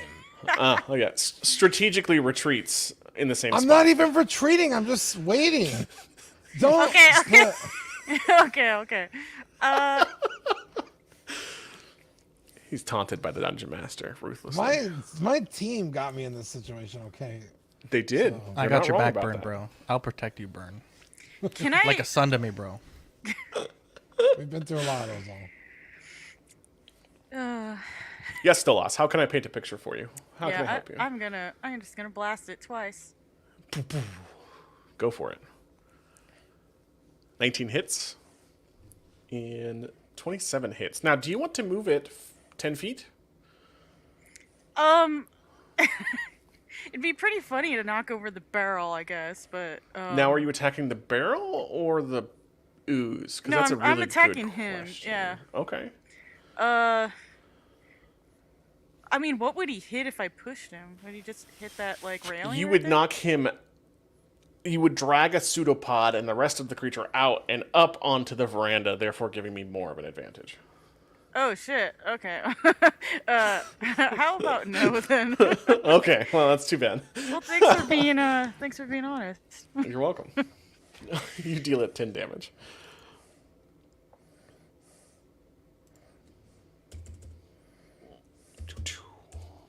Okay. The ravens are gone, so I can just take them out of turn order here. Delete. Burn! It's your turn again. Your held action is no longer held. It is a new round of combat. There is a giant slurpy ooze creature undulating inside this barrel. Your teammates have all made combative moods. What would you like to do? I'm gonna move up to the barrel. Okay. I'm gonna jump on top of it. You want to jump on top of this creature? Well, it's in the barrel, isn't it? Yeah? Still, slightly, yeah. Yeah. So I'm gonna jump on the barrel, Okay. and I'm just And are gonna plunge my sword straight down into it, and Awesome. attack twice. With horse cutter. Did I hit this twice? You do hit it twice. Okay. Holy cow. It's a 21 to hit, dealing 15 slashing damage, and a 14 does not... 14 ties. 14 does hit. Dealing an additional 12 damage. However, you do feel some resistance on your sword, as it is resistant to non-magical bludgeoning, piercing, and slashing damage. So it takes half damage from each attack. Oh, okay. I was like, you fucking asshole. No, that would be immunity, son, so don't worry about that. But it is now critical.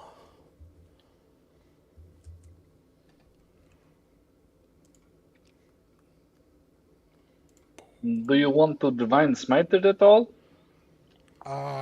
Do I have a spell slot left for that? You have one level 1 spell slot left. I don't believe. Oh, I have Thunderous Smite. No, you just expend the spell slot to divine smite, not thunderous smite. Oh, is Yeah, that would be- is That's the Divine Smite 2d8 radiant damage. It's the class feature divine smite, not a spell. Oh, okay. All right, yeah, let me do that. All right, go ahead and roll me 2d8s. 2d8s. 14. This creature explodes. All right. As your divine wrath from your blade hits this blood ooze, it splatters across the wall, across the floor. The vat itself implodes as splinters and detritus is thrown across the entirety of this room. Wine and blood now stain every surface within the next 30 feet. Ozal, are you in your white robes out of curiosity? I'm in the blue robes. Okay. That's too bad. Oh man, that would have been. How so dare you? funny. I mean, I have prestidigitation. I could clean them up, but still. Marius, thankfully you've been flying, so your goggles are on, so they're just squirted on by this creature as it dies. Goshan. Gooshed. You got gooshed on, Okay. It is dead. dude. We should make a shirt and just say gooshed on it with our living the dice logo on it. This druid steps out, looks down at you, Stolas, and points a finger at you. Sup? It casts Thunderwave. Thanks. So I need you to make a DC 12 Constitution saving throw. Okay. Come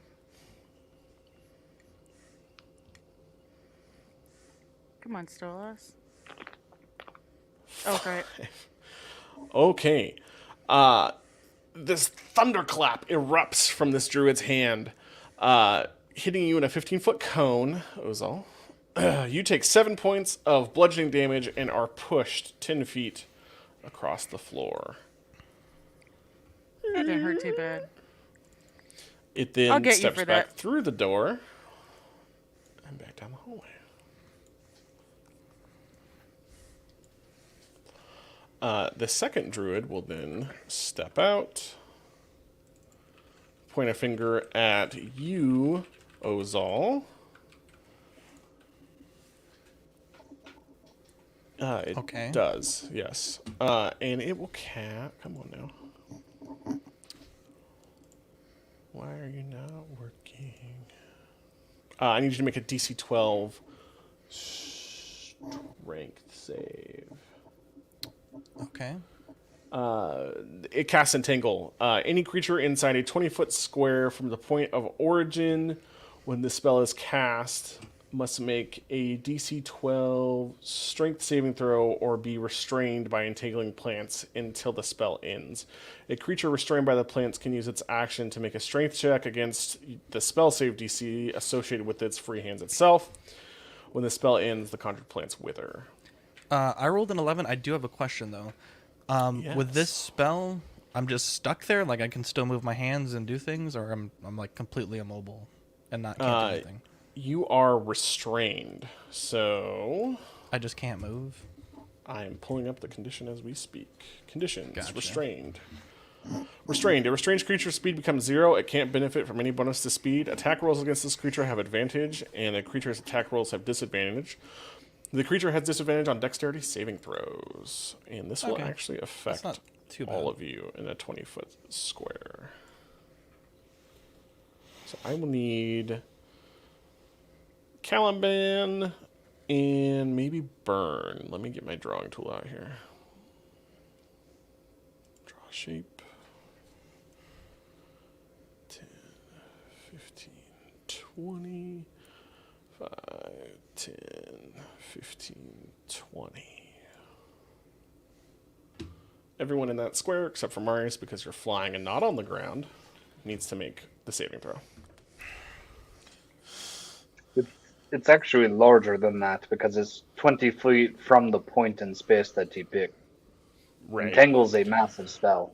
Oh, you are so right. Ooh, is it gonna entangle its own friend? Because that would be awesome. No. It What kind pretty of- much would cover the entire room, but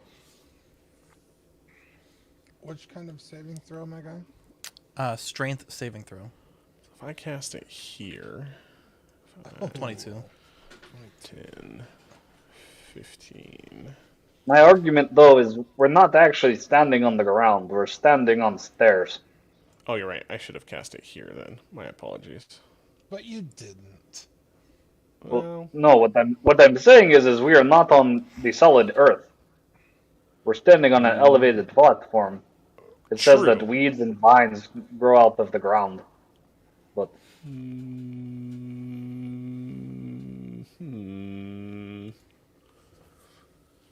I'm going to say, since it's a magic spell, Chat odd or evens? Oh, yeah. Oh, yeah. Thank you, Ozal. Chat. Oops, I don't want to drag everybody off. You are the deciding factor tonight. Why don't you give us the wonderful input that you so always do? Do my vines grow in this area? And if so, would they grow over the entirety of the space or just the platform that they are standing on, since it's a magic spell? Go ahead and give your input in the chat. We'll give you a couple minutes here while we tally up the votes.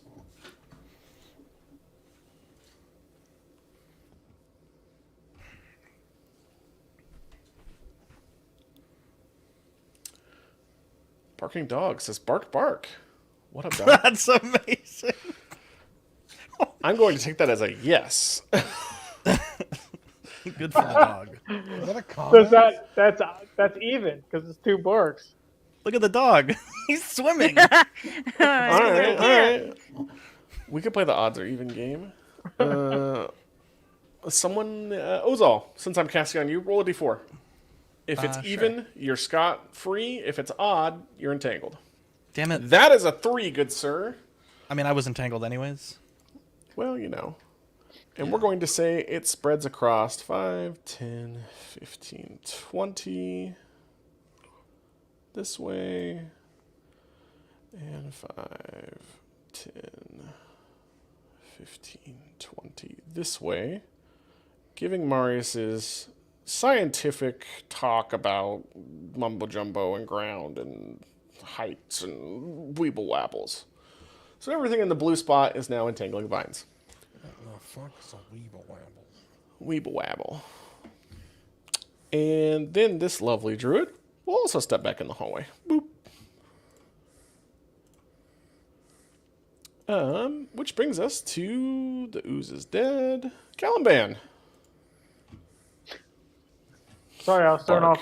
off by the barking dog. I still have my axe in my hand, so I am ready.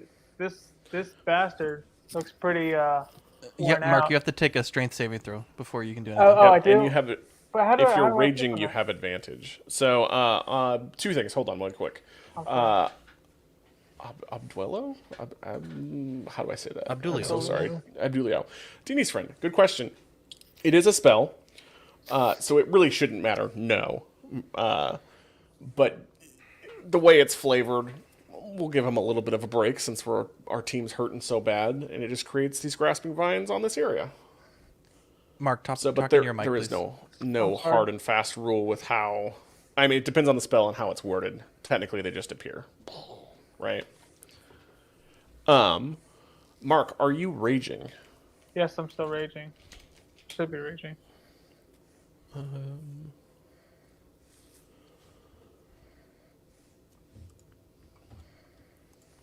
So if you go over in your section, there is your scores on the left-hand side, Yeah. right? There'd be a little box that says saving throws. Go ahead and click the word that says strength. It'll highlight red when you click on it. Where do I see saving throws at? So to the left on Caliban's main page, right under your name, it'll say inspiration, proficiency bonus, and then saving throws in this little box. It's the third box down. Yeah, inspiration, So you'll click strength once. strength once. Yep. It's not doing anything. The fuck? Saving throws. Okay, I click strength. There you go. 10 and 12. 12 beats the DC since you have advantage. And you can move out. You can jump off the ledge. You can try and move through the spell. I'll try and move through the spell. So it's counted as difficult terrain. So each foot you move, instead of being a 5-foot square, counts as 10 feet. So you could go 5, 10, or I'm sorry, 10, 20, 30, and be in the middle here. But you would still be in the effect of the spell. No matter what I do, right? Yep. Or you could jump off the edge and not be in the effect of the spell. Yeah, I'm jumping off. All right. You land 10 feet down. We'll just delete this creature. All right. Anything else you'd like to do? No, I'm pretty gassed right at the moment.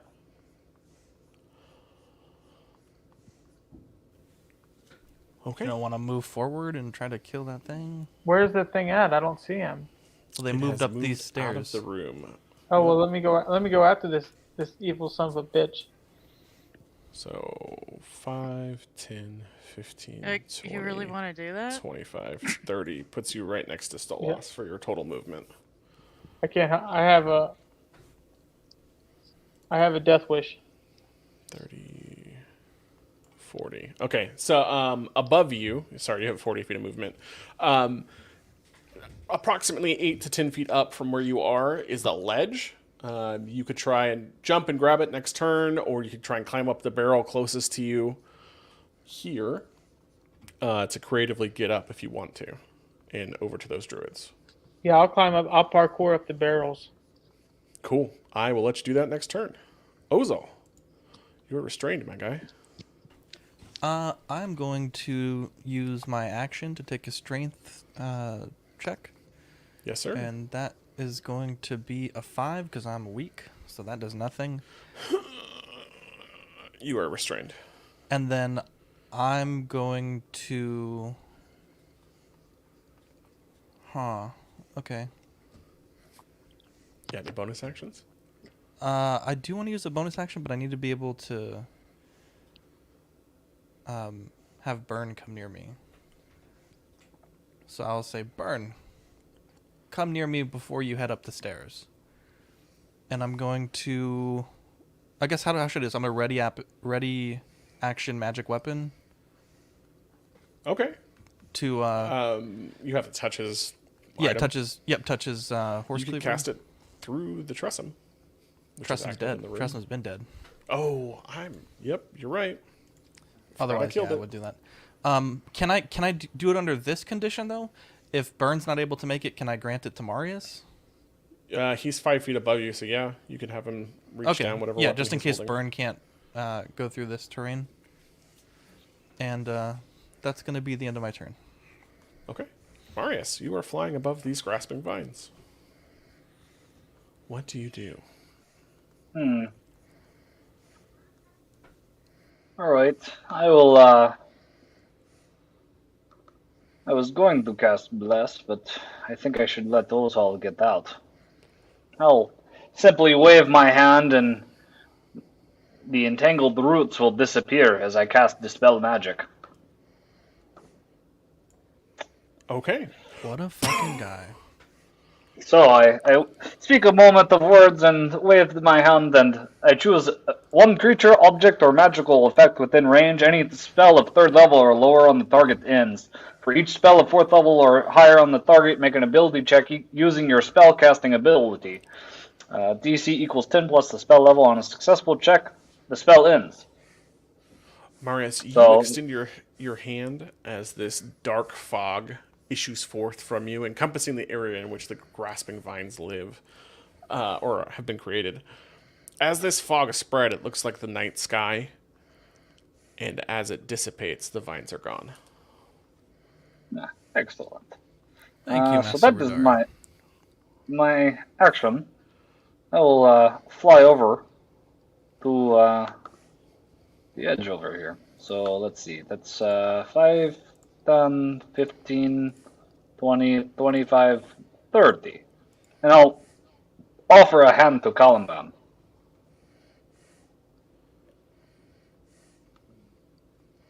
Caliban, that's you. So here, allow me to help you back up the side. Mark, are you mute? And that is all I can do for my turn, as I've used my action and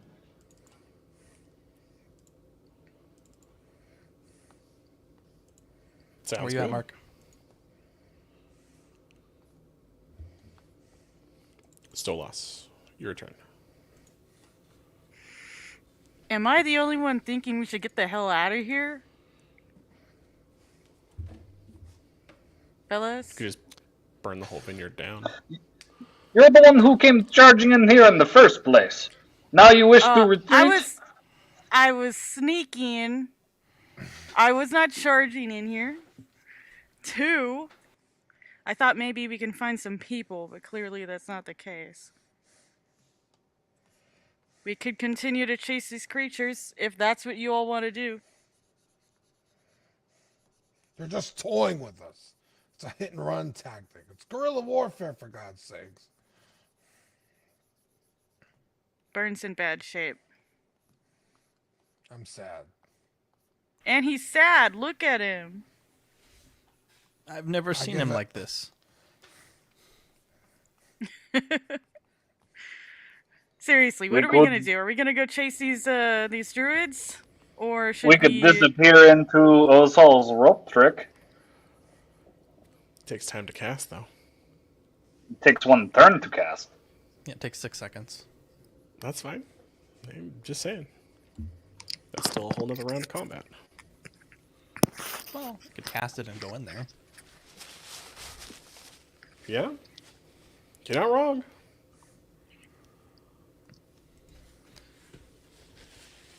Or we could take the wine and get the hell out of here. There was a cart of wine. We did. We found a cart of wine. Found barrels of undulating schmutz. Burn's Jewish. I don't know. So you tell me, guys. Let's decide quickly. We must go forward or push back. I'm hurting, but I'll follow the team. I don't think you're hurting at all. But I don't want to be accused of being a coward, so. Well, I mean, we could. I would never do that. We could use the. Did it a minute ago. Because I do have Wanderer where I could. Well, Celeste, you are asking in combat. So, what do you do for your turn? I think I'd like to at least head up the stairs here. Let me grab my icon. Here we go. There's nothing to attack, so I guess that's it. Perfect. You could ready an Eldritch Blast to strike whatever opens the door. Oh, okay. Yeah, I suppose I could do that. Ready an Eldritch Blast. Using a held action, bursting through this window, another creature enters the fray. Hello? Who are you? What is that thing? Why do you keep fucking saying hi to everyone? does Eldritch Blast trigger? I'm polite. So friendly. Well, Stolas is also like a 4-year-old Owlin, right? Like she's not. She's Stolas, so innocent. this creature, They're so innocent. should you choose to accept it, I'm going to share my screen because for some reason it won't let me share this in the handout.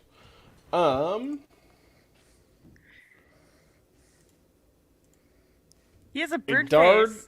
A dark winged raven bursts through the windows, looks right at you, Ozol, looks at you, Stolas, and caws at you at the top of its lungs. And then proceeds to use its flight to charge the door. That was rude. Breaking through the door. Yeah. Breaking through the door as you hear a tumble break out behind it. Oh. The Vine Blights will go. Give me a second to resolve their turn. Okay. And that goes back to you, Burn. See, being polite paid off. Jerks. I had on my saving throw, I rolled a 22, but are the vines gone because of Marion? Vines are gone. Yep. Okay. Come get your magic weapon, bro. Oh, yes. Come Ozol. get your magic weapon from Ozol. I walk over to Ozol and I look him in the eyes and I say, "What's up?" I'll place my hand on Burn's shoulder. It's not Blue your turn magic. yet, and it's a concentration spell, so you can only have one concentration spell going at a time. I don't have any concentration spells going. 1. You cast 2. magic weapon on Marius's item. No, I did not. Remember? Last I turn. said no, I did not. I said I'm holding my action. If Burn comes to me, I will cast Magic Weapon on him. But if Burn is not able to, I'm going to cast it on Marius. That's exactly what I said. Didn't Marius do that? Did we resolve that? Nope. Okay. Well, Marius, if you had Magic Weapon... And you it was no a held longer have action, Magic so... Weapon. It was a held Okay. action.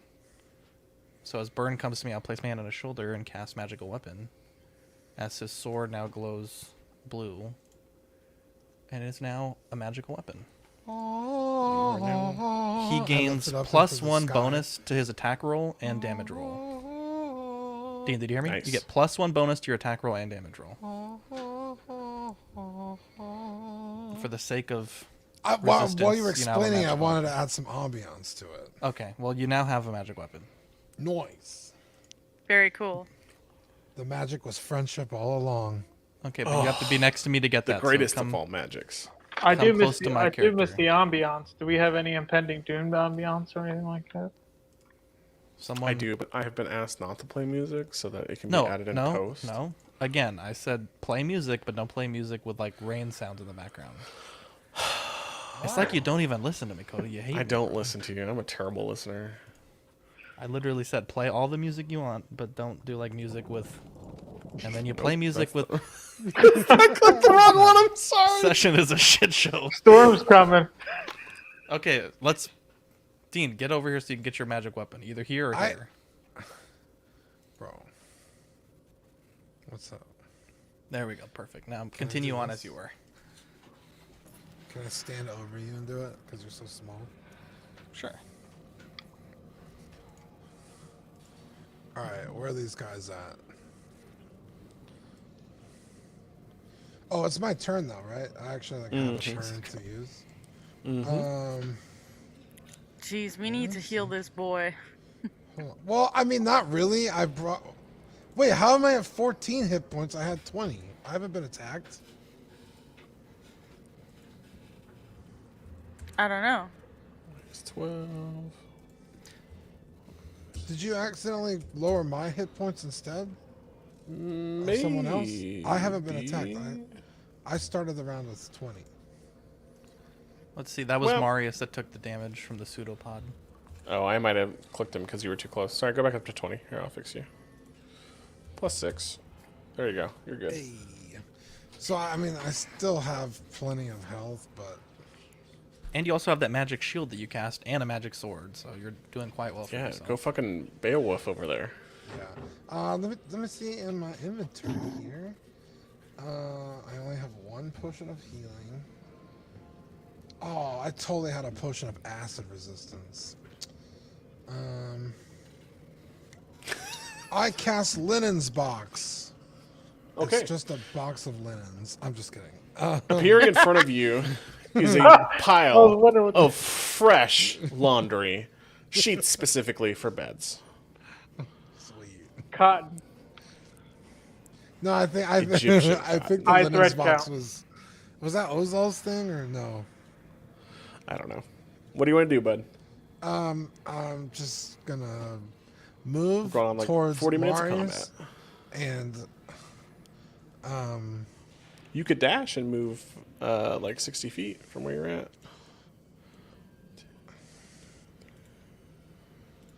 Ooh, put you right in the hallway and you could make an attack on someone. I'm just gonna kind of. I'm just gonna. Oh, move no, I'm here. sorry. You'd be making a dash, so you would end there. But you could end somewhere on the stairs, so you're Yeah, I'll within just range stop next right turn. here. And that Okay. will be my turn. From the other side of the wall, you hear another thunderous as another thunder wave goes off, totally shattering out the windows as you hear them break, shaking this side of the winery. The walls begin to crack slightly, and you hear this ear-piercing screech that sounds like a angry raven as these creatures do battle on the other side of the wall. Caliban, you are looking up at Marius as he reaches a hand down towards you, assisting you up to the next level. So if you make an athletics check, you have advantage, but you also have advantage because you're raging. Yeah, he's throbbing. He's ready. He's ready to get ahead of this thing. You're looking for 10 or I wanna higher leave. to for your comrade and you to get that throbbing attack on. Yeah, so we jump up the stairs, right? Go ahead and roll athletics for me. So on your character sheet, Yep. go ahead and pull it up again. Under the section where the strength saving throw is, you'll go down here to athletics. It's the first checked box in skills. It has a 7. Oh shit, we lost Cody. What happened? Oh, did we really? What I did mean, you I do, figures. Dean? I can click athletics, but should I wait for Uh-oh. him to come back? Yeah, he dropped from. Yeah, we'll just wait. He dropped from. Let me message him real StreamYard. quick. Yeah, do the athletics check. Alright. Well, he's gonna have to be here for that. 22. A 22, not bad at all. Yeah, I'm Caliban's thick. I'm telling you, he's got veins. My man is throbbing. He's ready for it. Let me message him on Discord too. This guy's he's a chain breaker. He saw some shit. I finished my Skull Knight picture.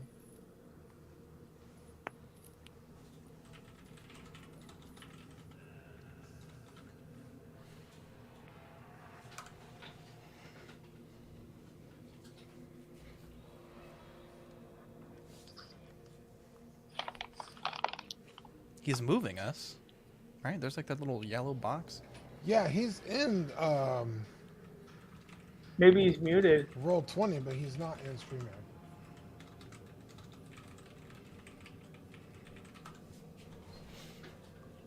Yeah, I can see him there on the bottom. Cody, come back. You could blame You can blame it all on me.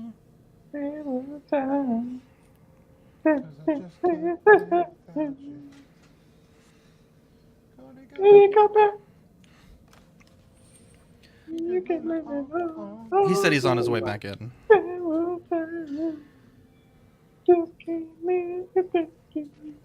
Wow, without a DM, this shit just like grinds to a halt. Yeah. As if I didn't feel useless enough.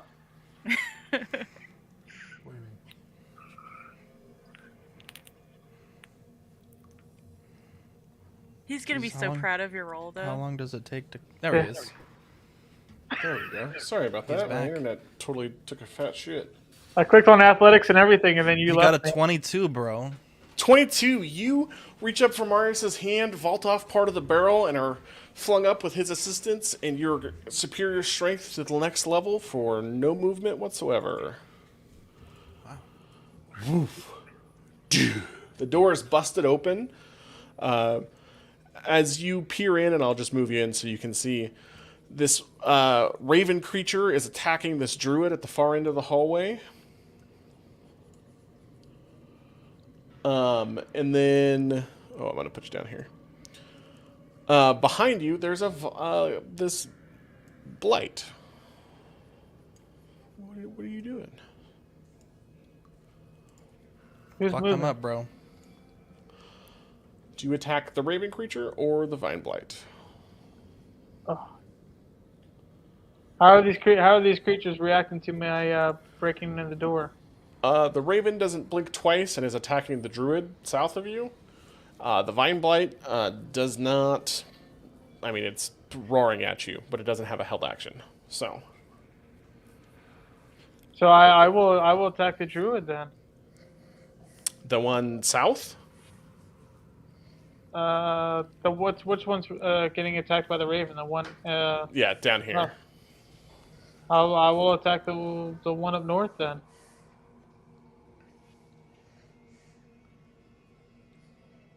Get my hands dirty.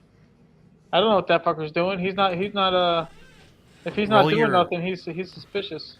Roll your attack. Go ahead and I'm roll your sorry. attack. And you're attacking the raven. Is that what I heard? No. No, the druid, the northern druid. Oh, that's a vine blight. Yes. Or vine blade. I'm sorry. Yeah, go ahead. 2-2. What's going on with this button? Yep. So all you gotta do is click where the name's at. Right above hand axe, it says Winter's Howl. That's your battle axe. Yeah, it's not doing nothing for me. I got you. It should turn red when you click it. Oh, there's 25 from Marius. You attack this creature, hitting it once, and deal it 15 points of damage. How would you like to kill this creature? Holy shit. Holy shit. Yeah, decapitation. Yeah. You swing your howling axe that has these wolves' heads on it as the frost hits these vines going through. The water inside the vines freezes as the vines, the animated vines themselves, wither into straw and ash as it is destroyed. Some of that slow man strength. Let's fucking go. Let's go. Shit.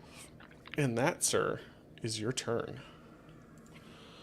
Ozal, Yo.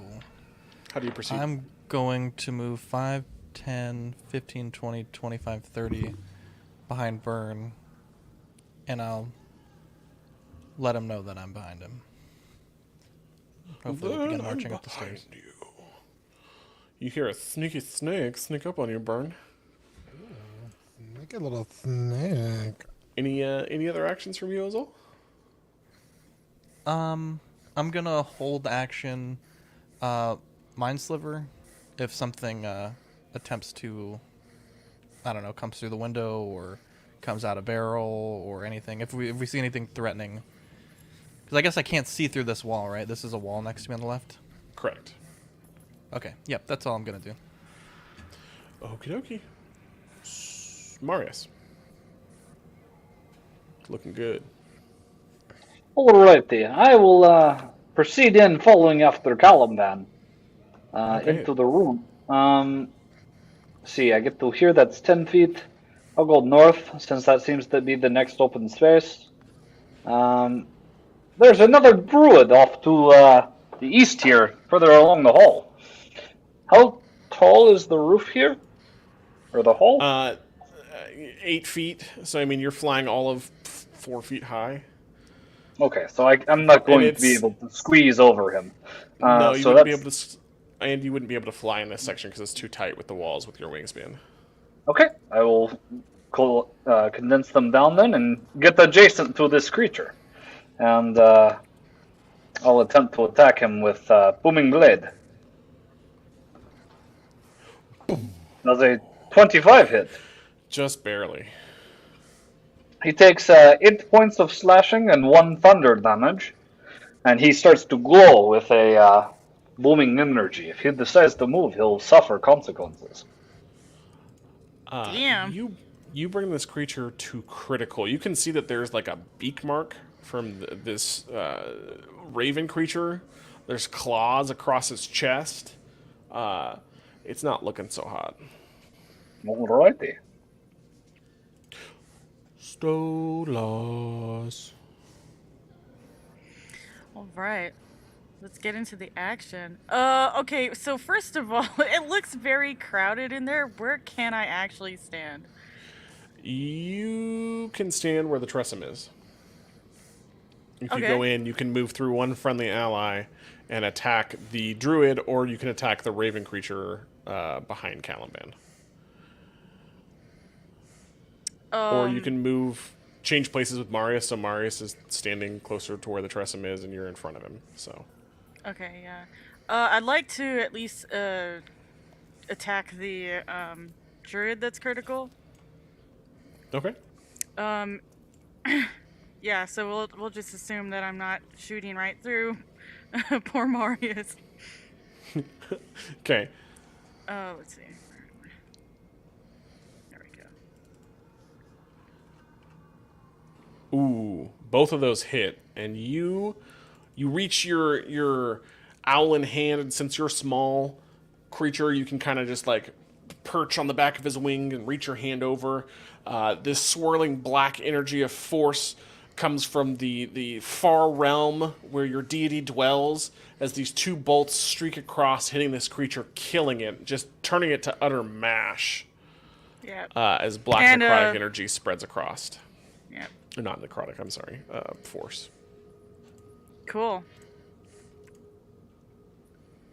Cool beans. Redecorating the halls never looked so good. Deck the halls with guts of This druid, raven la, creature la, la, la, la. attacks and eviscerates this druid. Am I on mute? Excellent. No. No, I can hear you. Oh, sorry. Caliban, it turns towards you and drops the head of the druid right at your feet as it nods. Burn, your turn. How many creatures are left? 0. Except for this weird raven creature that has swooped in to help you. I swing my sword over my head. Da, da, da, da, da, da, da, da, and then I put it on my back. Okay. Good work, Burn. You've saved the day again. You there, fluffy bird. Ah! Be ye friend or foe? It struggles to speak in this form. As you are out of combat, it will shift forms. Oh, I was about to ask it. I was going to ask you. Oh, go If ahead. I could use Divine Sense, but I don't think I can. No, go ahead. No, that's great. Divine Sense. The presence of strong evil registers on your senses like a noxious odor, and powerful good rings like the heavenly music in your ears. As an action, you can open your awareness to detect such forces. It goes on, but basically, I summon my inner dragon through Bahamut, and I can tell me what I feel. Yeah. You feel the divine presence of great good as this creature shifts from being a raven hybrid creature back into human. He falls prone as his wings retract into his body, his claws retract, his beak retracts, raven hair begins to spill from his head. He is presumably mostly just in rags at this point, as he kind of groans as his lycanthropy devolves and stands up and nods to you. Well met. He has bird lycanthropy. He is a were-raven, yes. Cool. Seems kind of goofy. You're I thought it was goofy. impossible for humans to be cool. Keep it up. You're gonna be Raven? a were-raven. Okay. Was this the Never heard of such a thing. person that we saw running around the corner? Well, it was all you're around the corner, and I believe it's Burns' turn to speak. If that's how you want to play it. Oh, it's gonna be like that tonight, eh? It is. So, He oh, nods to you and then gestures, not speaking, but he points down the hallway and then waves his hand right, indicating that he doesn't want to speak here, but somewhere else. okay. And he begins to gently push his way through, past Marius, past Caliban, if you let him, of course, and into an adjoining room at the end of the hall.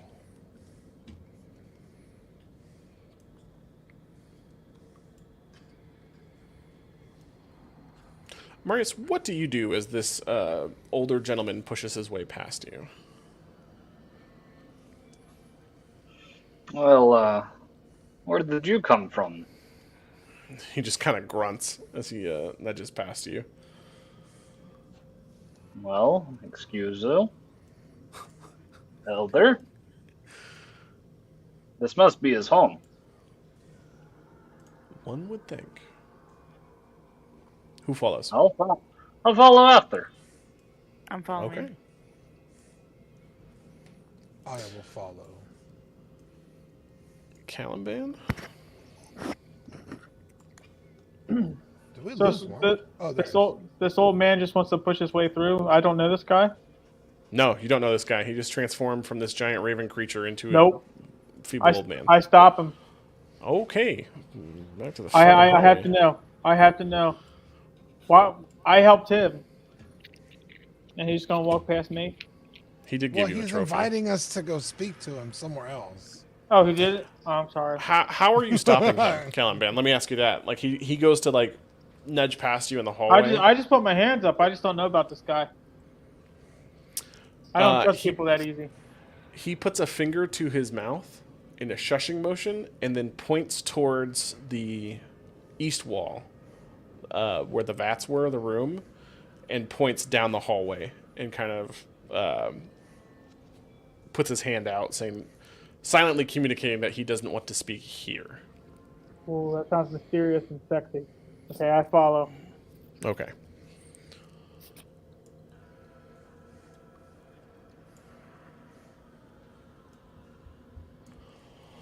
As you enter this room, he lets each of you go in first as he holds the door open. He will look through the hallway, left, right, again, close the door gently, and then lock the deadbolt across the door as he turns to the table. And he kind of looks at each of you and says, "What brings you to my winery? Why have you come?" I will produce the letter from my pack and say, "We are here to pick up an order from the Blue Water Inn." He grunts. And he says, Martikov family, huh? They want their wine. Don't we Yes, all? there's a shortage. I believe we saw a cart out front with barrels. Wasn't sure if it was for us. He points to himself and he says, "I'm Davian Martikov. This is our family winery." He's kind of an older gentleman. And he said, "Things have been rough. These druids have been making raids on our vineyard. We've lost 2 of our main seeds. One to a witch, the other to the druids for something. We don't know, but they keep attacking, and I fear that if we don't stop them, there will not be wine left in Borovia." Tell us of this witch. He kind of sizes you up. As he does, I'll stand to my full height. Okay. He looks at you and he's like, "What do you want to know?"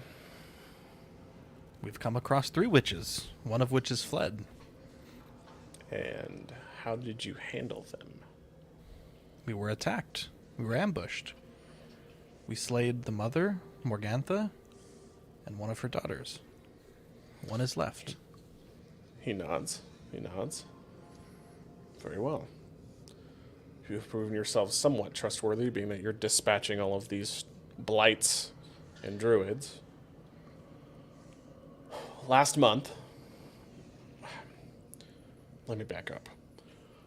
Don't When forget the Strahd came squiddly to- doos. Oh, yes. When Strahd came to Borovia,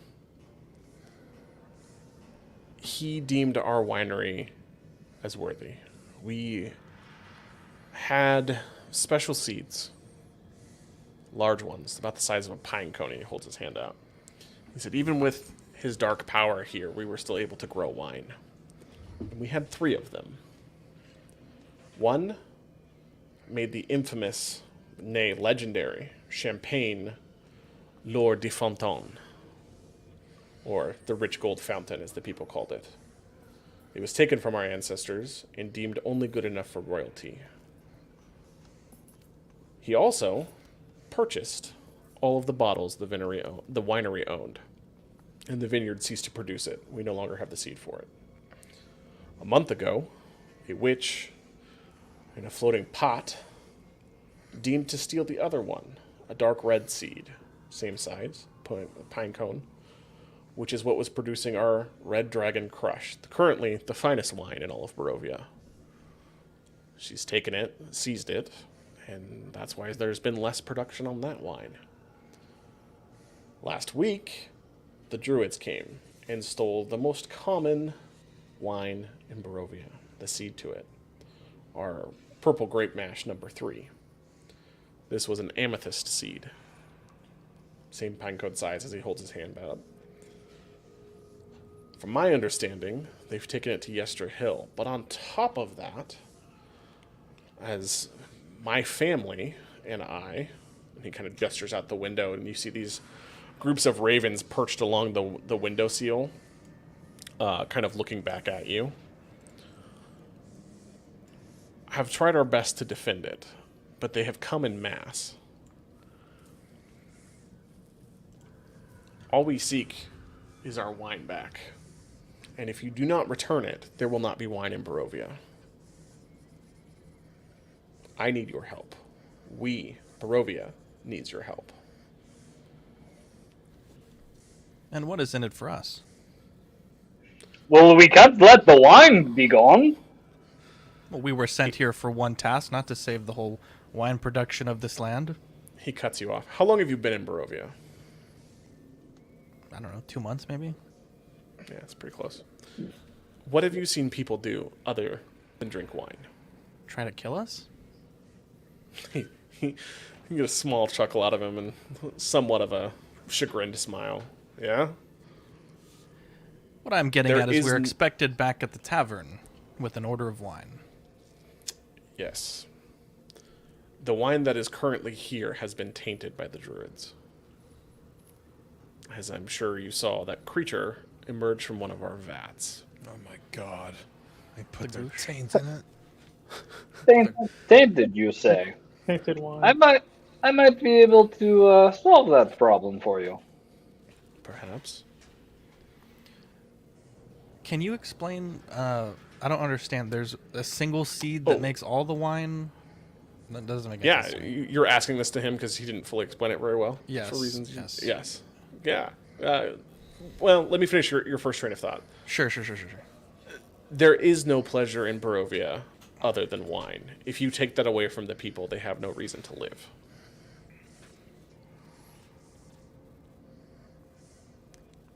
As for the seeds, these... Give me a persuasion. He seems hesitant to elaborate more about these crystalline seeds. 10.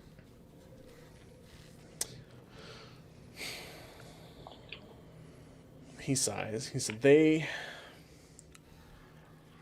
are a source of magic in Borovia. They are able to grow and produce fruit, even with Strahd's grasp on the lands.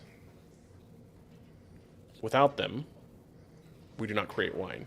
No vegetation will grow under cursed ground, except for if we have the core seed. So you say there are these three gems that produced. Strahd has taken one himself. Is that correct? As far as legend tells, that is what my father told me and his father told him before we And- owned the winery.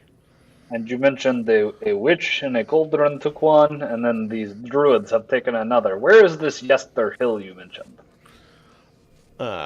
He asks if you have a map. I will produce a map of Borovia from my scroll case. Oops. Wrong layer. He points out right here. This is a couple days travel south from our location. Can you ping it, please? Yeah, far left under the vineyard. Right here, Yester Hill. Oh, am I on the... I'm on You're the on the GM DM. layer, that's why. It's a fortified burial ground. The This Druids right are here? planning... Yes, right here. Okay.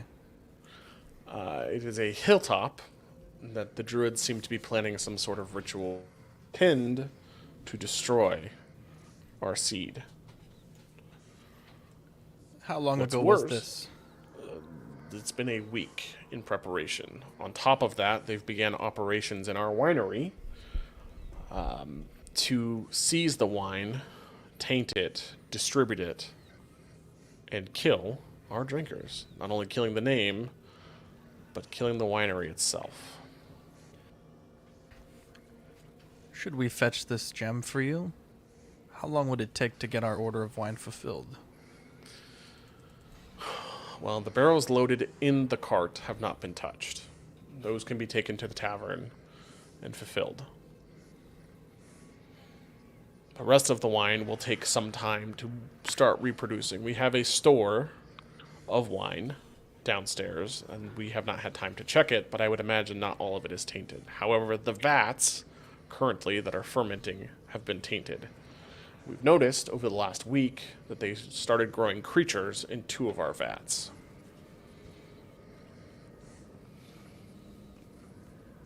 Would you be willing to take? Yes, Killed one. we discovered one of those strange creatures as it popped out of the barrel and attacked me. Yes. As for the poisoned wine, I might be able to purify it with a short prayer. Maybe that could save you some of the time. I would dare say it's worth a try. If you help us, my kind will help you. So the gem that you seek for us to recover is with the Druids. We'd probably not be able to get the one with Strahd. I fear the one with Strahd is probably lost, buried, or on some sort of sick display in the castle. This Can is I not a show place that him- we will go. Yeah, go ahead. Can I show him the Hearthstone to see if that's one of the gems he's talking about? Yeah, do you withdraw it from your folds? Yeah. One of the witches we killed had this on her person. Is this a crystal that you speak of? He kind of hisses and this is no. It is not. I'm not sure what that is. May you describe the crystal that we seek with the Druids? Yeah, he holds his hands out and he makes an oblong shape about the size of a large pine cone. He said is a multifaceted gem, and he kind of points to your staff. He said, but it doesn't have branching crystals. In fact, it makes more of a cone or dome shape on one end to a point on the other. It is shaped like grapes. Each are a different color. The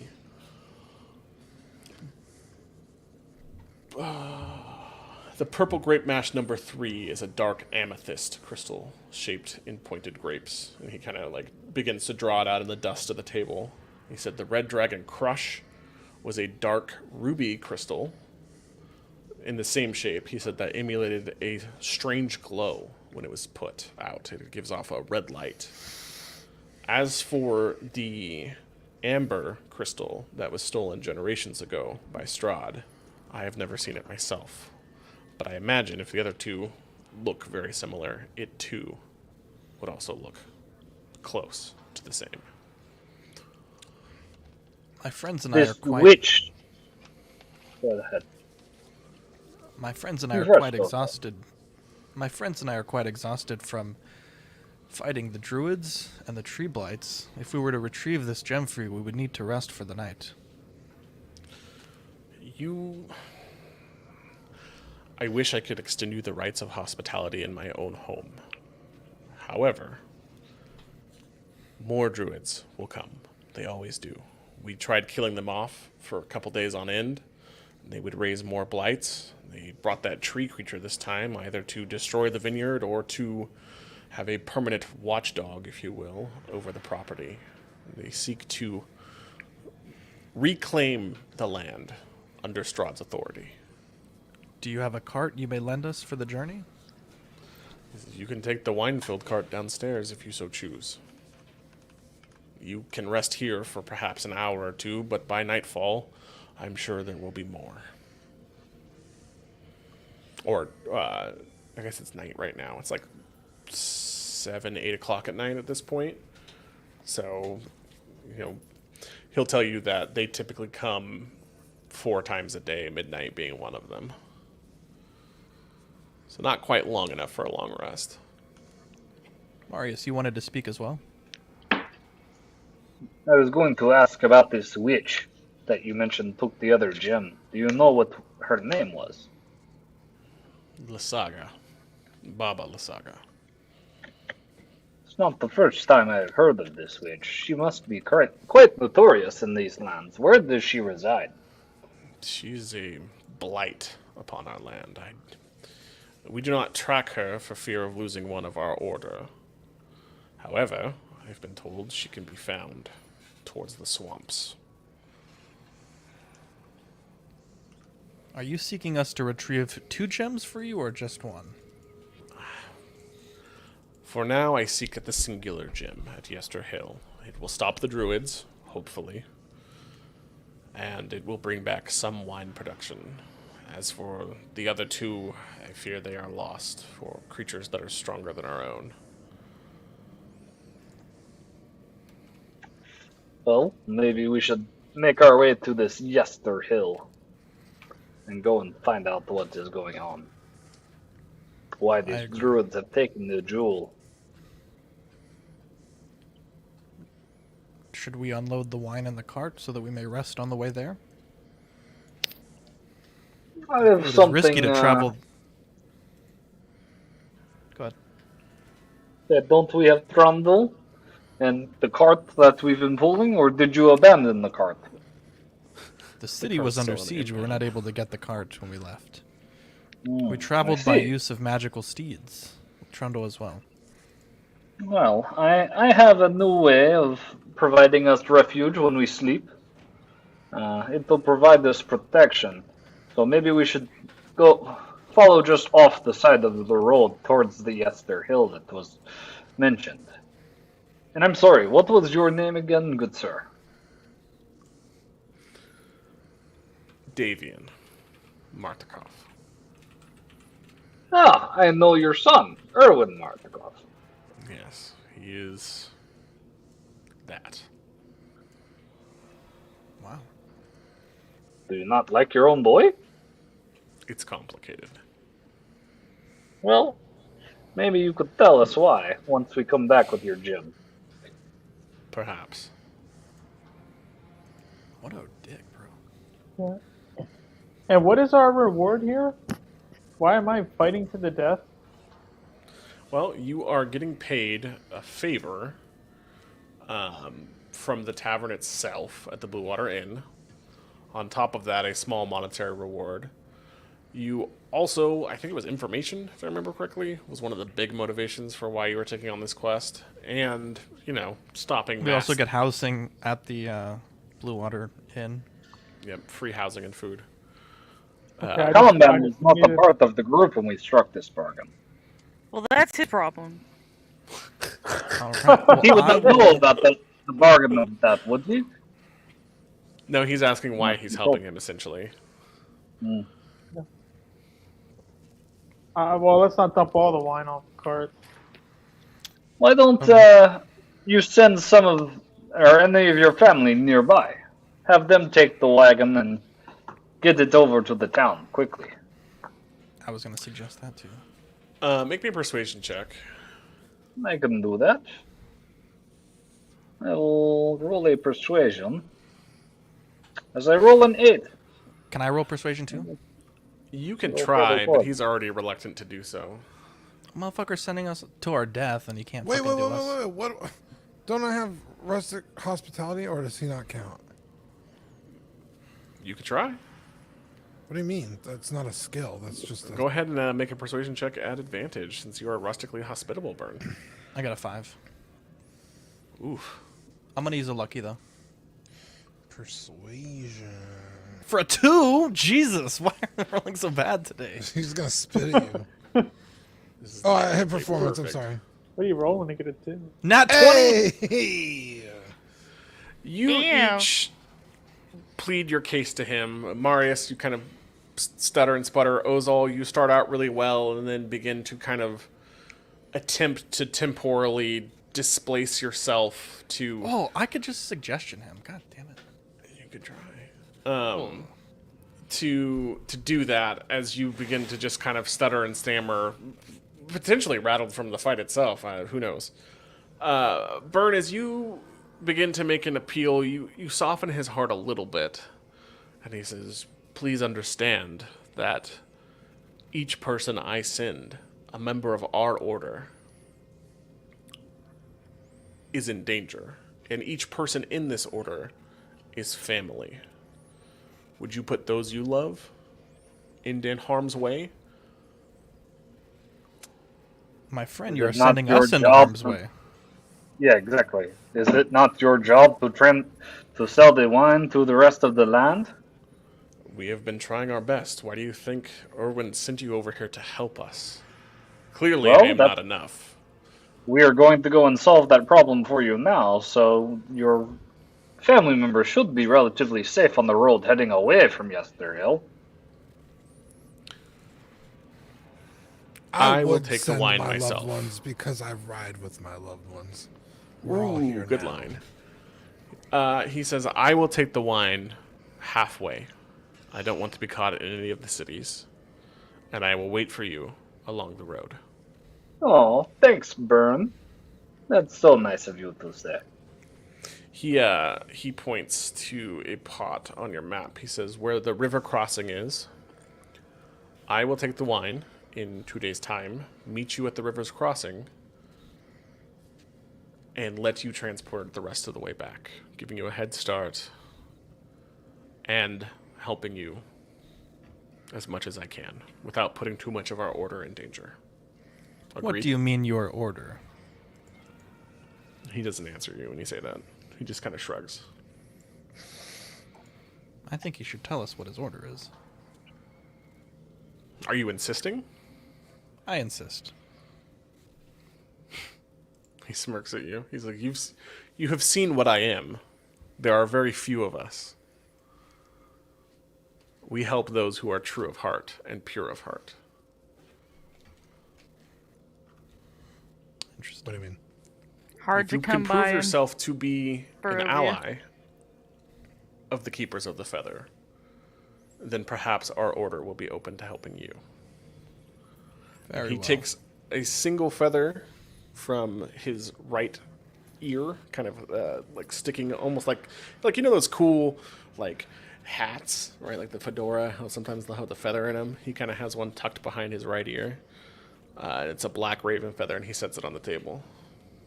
He says, "Give that to Erwin when you return, and perhaps he will tell you more." Do you suspect that your winery is clear of any more druids for now? I doubt it. They've been making foul magics in the cellar. Well, let's take a quick moment here and heal ourselves, and then let's go clear this cellar before we move on. Oh, I gotta clear his cellar too? Jesus. He opens the window partway, nods at you, Marius, transforms into a raven, and joins his other friends as they fly up to the roof. I will begin a short sermon and start speaking for the next 10 minutes unless anyone interrupts or walks off again, to cast Prayer of Healing at the second level. I can choose up to 6 creatures that I can see within a range of 30 feet to regain hit points equal to 2d8 plus my spellcasting modifier, and the spell has no effect on undead or constructs. But if you stay, you will heal for 19 hit points. Do we get bonus hit points or no? Just up to full? That's 19 hit points. Just if it takes you to your cap, then you're capped out. Thanks, bro. Davian will give you one last warning before he takes off, actually. Sorry, I was trying to help you out here with the persuasion. He says, you know, we tried to be quiet about how we take out our business. Mayhaps stealth could help you. Then he turns into a raven and goes out. Yes, I love it. I fucking love it. I fucking love it. Ozal, in this, what do you call it, like 30 minutes of resting time, Sure. which I guess you guys can take a short rest for those of you who have hit dice, do you summon back your Tressum into existence? Yes, I will. And he'll take the form of, obviously, the Tressum. During a short rest, if I'm level... We're level 5, right? You are level 5. So that'll be 2 spell slots from Arcane Recovery. And I'm going to recover 2 first level spell slots to get up to 4. Burn and Stolas, don't forget to heal your 19 hit points that I have provided you. 19. Ooh. That brings me up to 39. Sorry, still lost. That would have brought you to full health. Jesus, -3. I just died. Thanks. I was trying to help. It's a short rest, so do I get any lay on hands back? You don't get lay on hands back. You have to take a long rest for that, but you do get 1 first level spell slot back. Cool. Oh, no. Alright, perfect. Sweet. And if those of you who were focusing on spells, please know that they are gone. Wait, what did they roll hit dice for? Mage Armor should still be in effect, right? Because it's an 8-hour spell. Right, not you. It's only been... Okay, gotcha. Sorry, I meant like the other effects, like magic weapon. Yeah, magic weapon or... and the shield. Yeah. Yeah. Okay. I expended 2 hit dice during this short rest to heal myself. So I'm just 2 points off for full. Dean, do you want to use any hit dice, or are you good? I don't know what that means. You can heal yourself with hit dice on your core sheet. It says under temporary hit points, there's a number of hit dice you can expend to heal yourself. Oh, yes. So, Just- in my case, it's just- D6.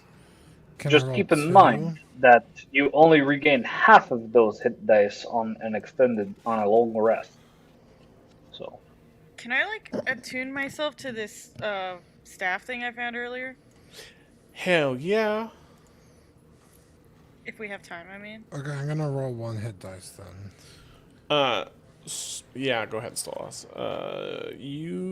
I want to say it was all cast identified. So do I didn't get we? 13 health back? Yes. On top of the... Well, you guys rolled a 5? That sucks. Scroll down, also. Oh, there we go. So are we going to the cellar now, I guess? Yeah, I'll narrate that here in just a second. Oh, okay. Dini, yes, with Ozal's help on this short rest, casting Identify, and you attuning to this weapon, you are now attuned to it, just for the ease of use, because you're probably going to need it. Yeah, I don't see it in my list of like my players tab. I don't. Will you link the name in chat, and I'll search for it? It should be... Oh, hold on. Did I not add it to your player sheet? Let's take a look. It's in a book. Reading Rainbow.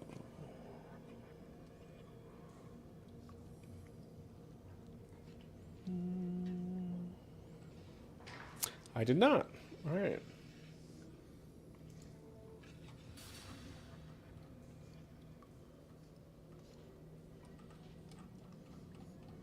Sorry, I'm scrolling back up at the moment. Zach, you want to read some comments or shout-outs? That's a no. All right.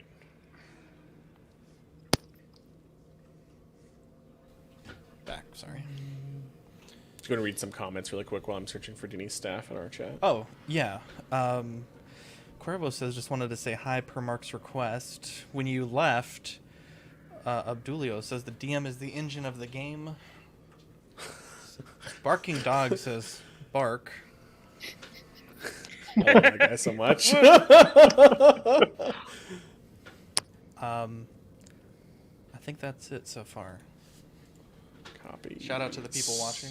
Staff of the Python is what it was called. Sorry, I had to go back and catch it. And Dini, it is now on your player sheet. Cool, thanks. All right, let's clear this cellar out. Get the fuck out of here. Okay, you guys take your short rest in this small room with the doors locked. The ravens will kind of perch on the windowsill, and being that the window is open, you can hear them. Once you guys are done resting, one of them caws and then flutters down, and then looks up at you, and then looks down. You make your way back outside and around as it kind of flies, giving you little quote-unquote Skyrim markers to get to.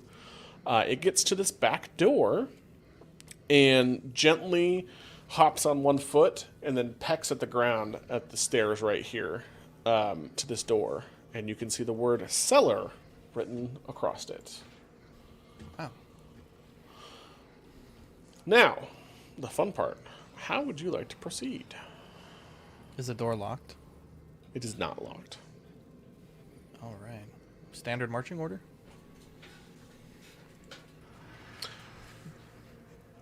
Burn. Caliban. Marius? Stolas. Hell yeah. There we go. Ozal.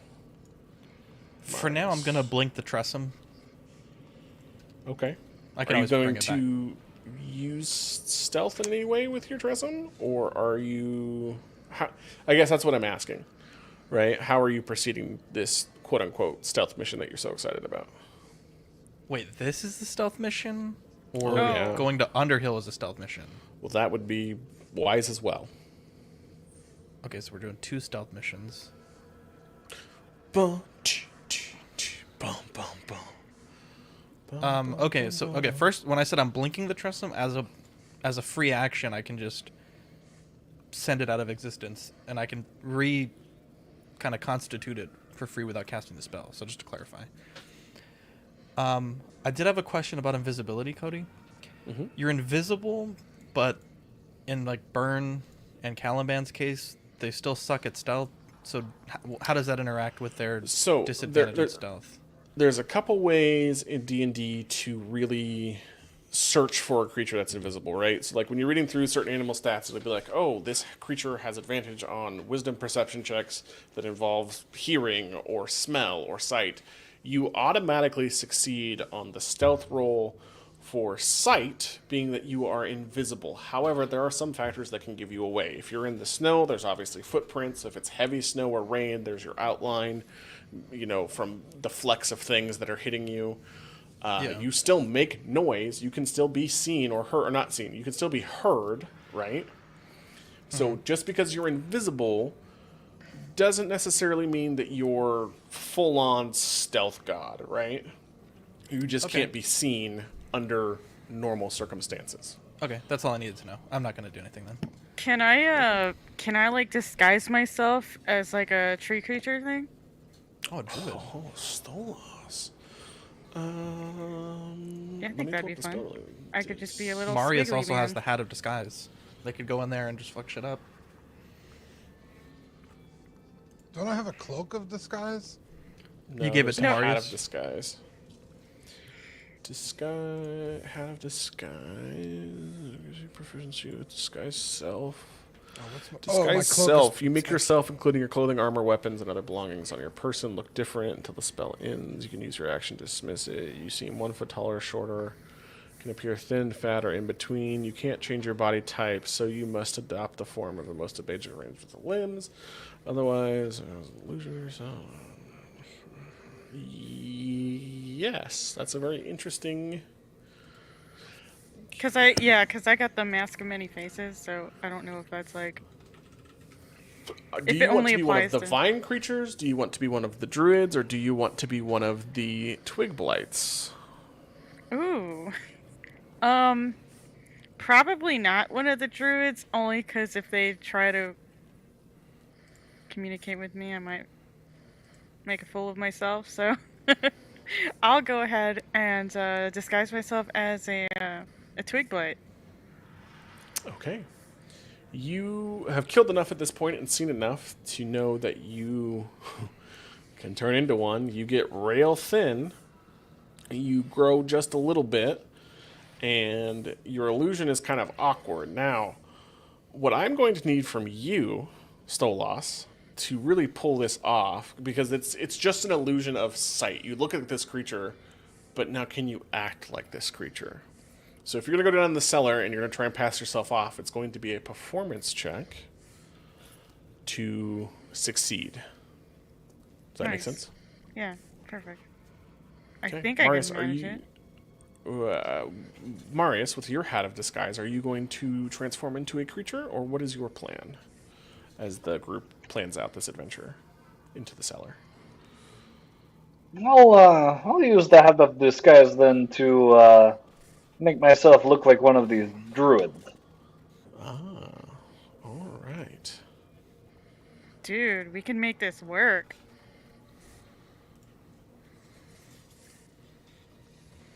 Okay. You shrink in size. get this kind of muddy, real crunchy looking dreadlock having staff carrying druid. You're a vegan now. Burn, Calaman, be ready at the door here. We'll try and send some up. I was born ready. Love it. I'll stand Technically, behind I was Burn. premature, so I was very ready. Yeah, I will have Ozal, Caliban, and Burn. Put yourselves where you want to be and how you want to be. At Burn, if you're mounted, go ahead and be mounted if that's something you want. Ozal, take your strategic stance, I guess, wherever you want to put yourself to cast spells, whether that's through the doorway, off to the side, so when they come running out Star Wars style, you blast them from behind. Yeah, can I be, Yeah. or maybe Zach Caliban loves will to be. blast from behind. Yeah, I was gonna say, can I? You want me at the front door there? Yeah, You want to stop with me? yeah, I'll be right here. If I have Trundle with me, he also attacks, yeah? Yes. He can on your turn. Well, does it count as my turn? Like, It, it's like it a gets a bonus little action. complicated. Technically, his attack would be taking up one of your attacks. So instead of attacking twice with your sword, you'd be attacking with his hooves. However, if you're mounted on him, you can use his movement as part of your movement, if that makes sense. I don't like that. I'll wait. I'll just not be mounted. Okay. Do you want me to put Trundle somewhere else? Or why don't you put Trundle where you want him to be? And you put yourself where you want to be. Well, it's kind of hard because he's always in my heart. He is always in your heart. He is so in your heart, he's now a celestial creature you can summon. Yes.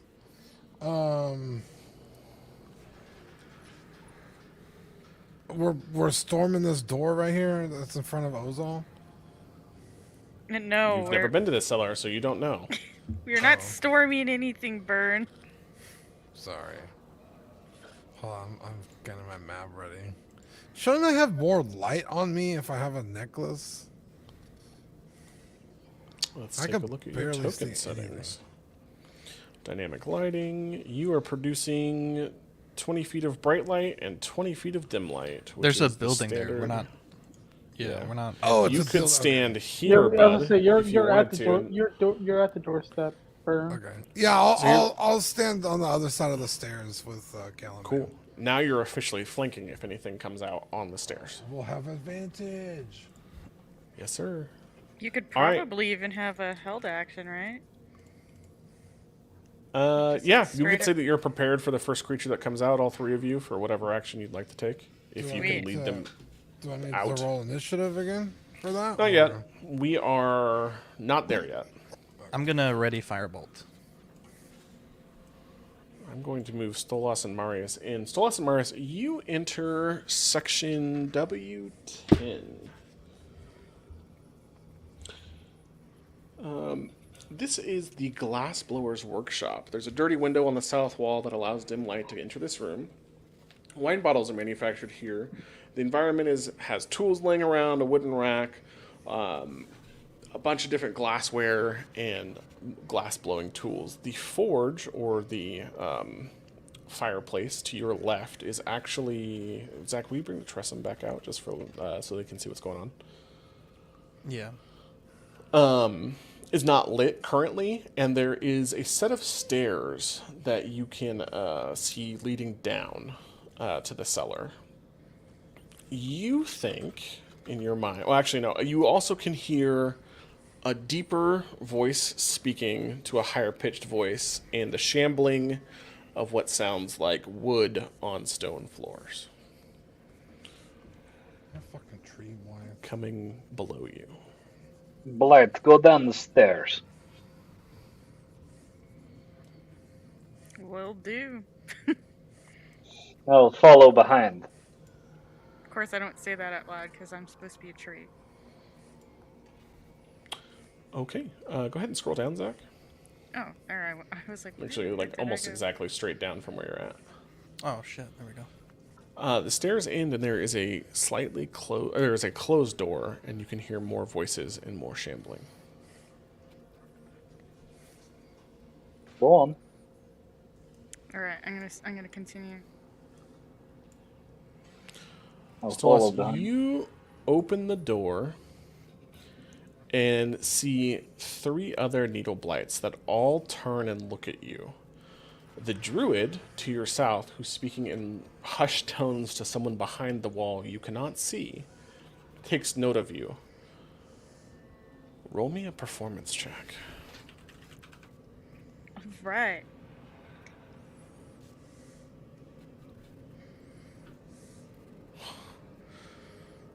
Eight.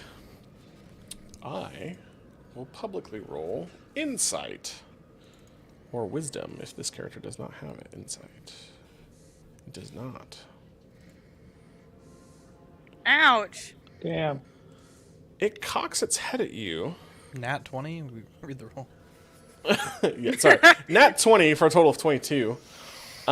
It cocks its head at you as it hears another set of footsteps coming down and stomps a staff towards you. What do you do? What does that mean, stomps a staff?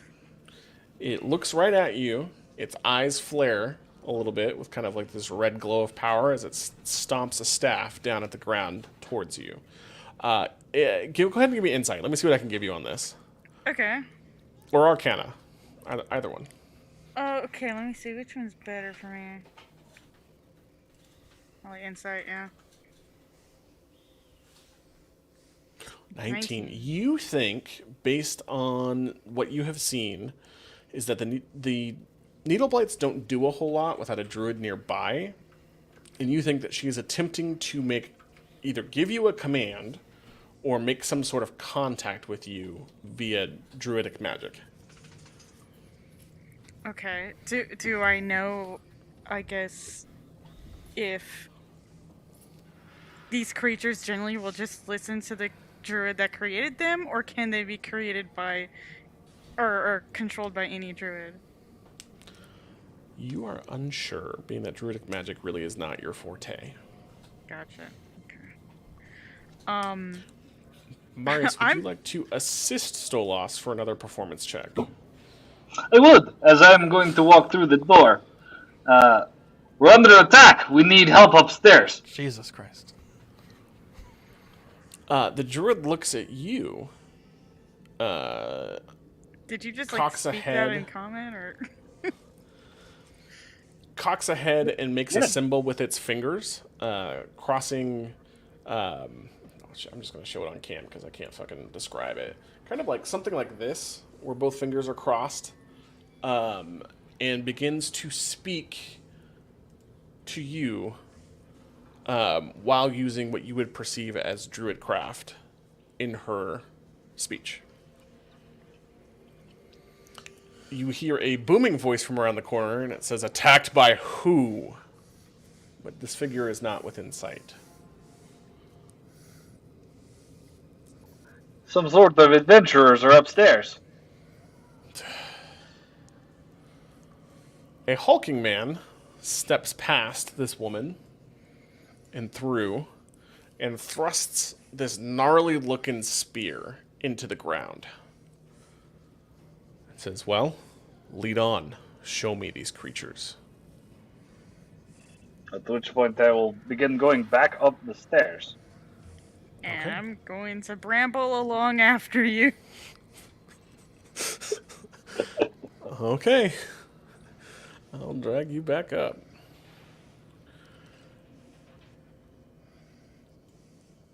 Oh, come on now. Oh, you're dragging yourself. It's still us. Marius, where did I put you? You go up the stairs, followed by several needle blights.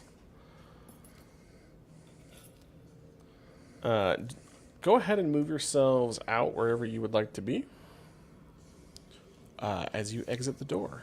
And then we can pop things off from there as I start moving tokens. Okay?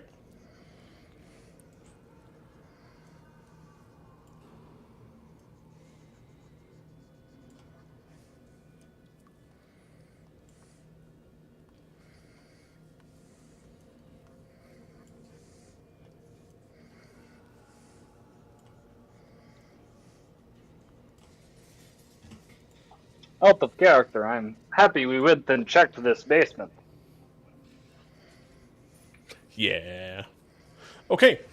Marius and Stolas, you walk out calmly through the stairs as the twig blights begin to follow. I believe Burn and Caliban, you have held actions as you see this first creature emerge. I do too. And Ozol.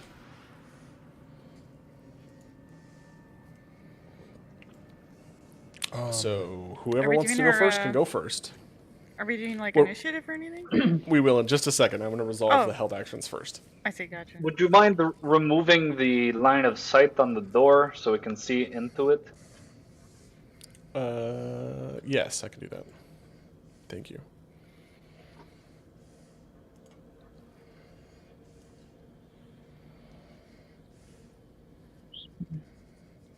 Boop. Much Good better. call, Maximus. Thank you. All right. Go ahead and do what you do. He's not there yet. How do I use? Caliban. How do I use my breath weapon? Oh, the 30-foot line. So you would have to be probably here if you wanted to hit all of them. So if you want to use your held action to move here, Yes. then you could expend your breath weapon, which they would have to make dexterity saving throws, which I will roll now. As he hit the breath weapon button like 5 times. Yes, so I will take whatever the first result God, was. Dan, I'm sorry. Needle Blight, character sheet, dexterity saving throw. 1, 2, 3, 4. None of which meet your dexterity check. So they take a total of holy fucking Let's breath do it. weapons. I would the very- just have him roll it now that you've done your saves, because you know he wants to. Now that he knows how the button works. Yeah, go ahead and Yeah. hit it again. We'll give you the benefit of the doubt. Hold on, look at that.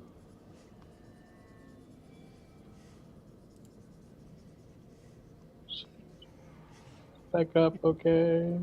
You got it. We believe in you. Now I'm only hitting him one time this time, right? Yes. There we go. 8 There we go. damage. You take all of these needle blights Holy shit. to critical. Oh, oh, he swings a big stick. He does. Let's fucking go. That is your held action. Ozal, what do you do?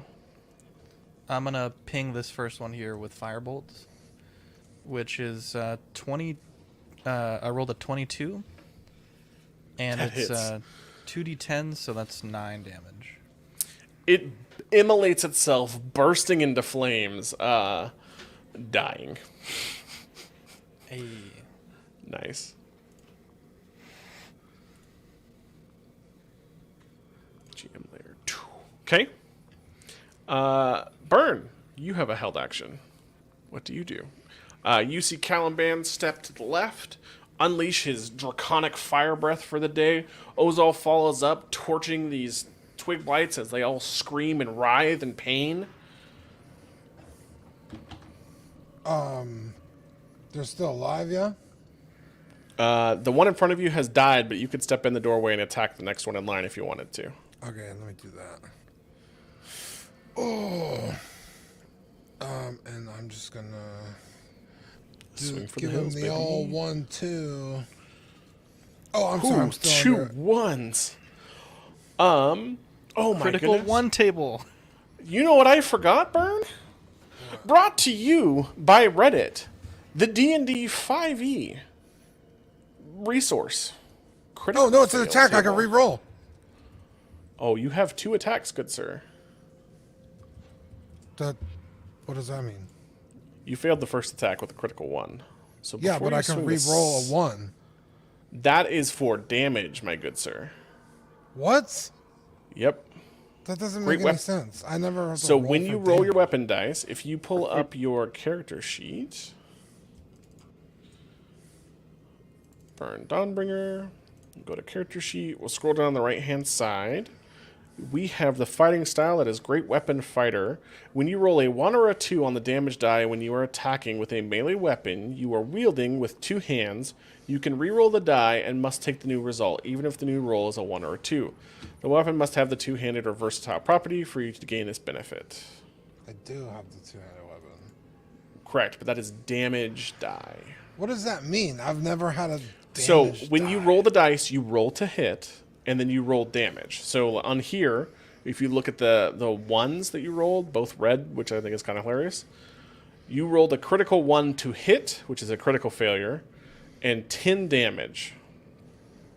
So please roll D100s on the weapon attack fumble chart. How many?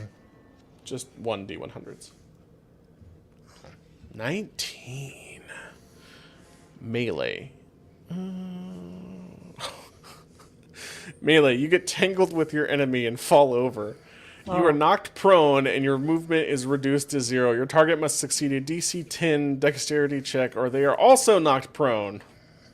Interesting. So you are now lying face down.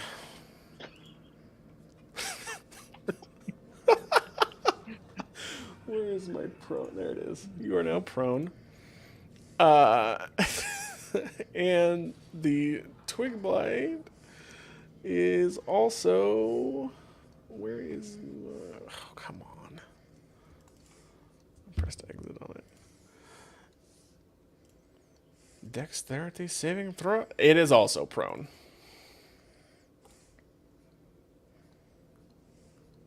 That, you can make an attack on the prone creature in the doorway. I'm prone. How am I going to attack it? Wait, so his second attack, just to be clear, missed? Well, hold on. Yeah, how does that work? I have the rolls check super quick for prone. Unless, Max, you know off the top of your head. You know he gets advantage if someone's attacking him on the ground, and melee attacks have disadvantage being prone combat. Correct. So he would have disadvantage on the attack. So I would have him re-roll the second attack with Horse Cutter, or you could use the 14. It's up to you.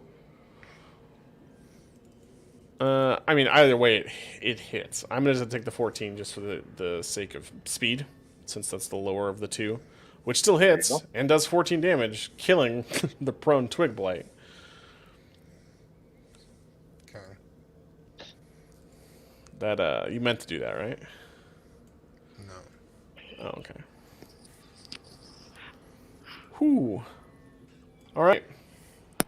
Let's do initiative. Hold on for just a second. I will clear the counter here. Remove all turns. Clear. Go ahead and roll when you are ready. I rolled a 9. I rolled an 18. 14. My track. Do it again.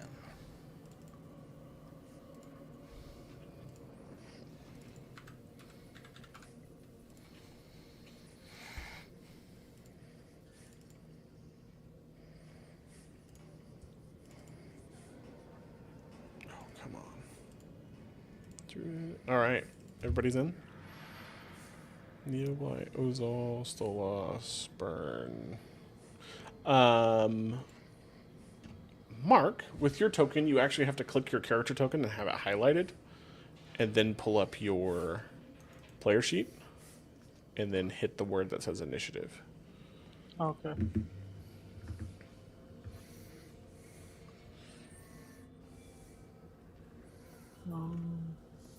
So initiative will be next to armor class on that top row. Oh, there we go. 5.14. Perfect. Descending. Marius, you're first. All right, for my turn, I am going to point back here and cast Fairy Fire Nice. as a first level spell. So it's each object in a 20-foot cube within the range, for concentration up to a minute, glows with a violet light. Any creature in the area when the spell is cast also is outlined, and if it fails a dexterity saving throw. For the duration, objects and affected creatures shed dim light in a 10-foot radius. Any attack roll against an affected creature or object has advantage if the attacker can see it, and the affected creature or object cannot benefit from invisibility. So I need dexterity saving throws from, looks like 4 or 5 creatures. Anything in the room there, and then burn is just outside of the radius. My DC is a saving throw of 16. Cody, did the big fat guy die? What big fat guy? There was a big fat guy that was right here, or right He's here. not there yet. Oh, he was definitely there. Yeah, he moved up. Yes, I moved him up a layer, but technically he's not that far with his movement. I was just up making the sure if he stairs. died or not. Nope. He has not emerged yet. He's not fat. I have 1 success from a singular needle blight. He's big boned. Perfect. The rest of them glow with a violet light, and we will have advantage to attack them for the next minute while I concentrate on this spell. Otherwise, I do not have a bonus or movement that I can do since I cast that. Okie dokie. Stolas. Sweet. Is this thing over here a window? Like right here? Can you ping it for me? Yes, yeah. that is a window. Right there, yeah. Yeah. Is it possible to like shoot right through that? Or is that not a thing?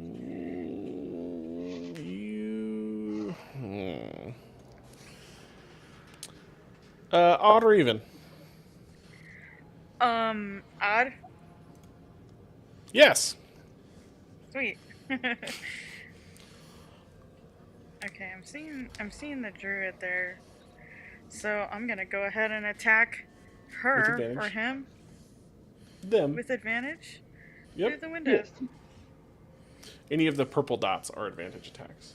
Nice.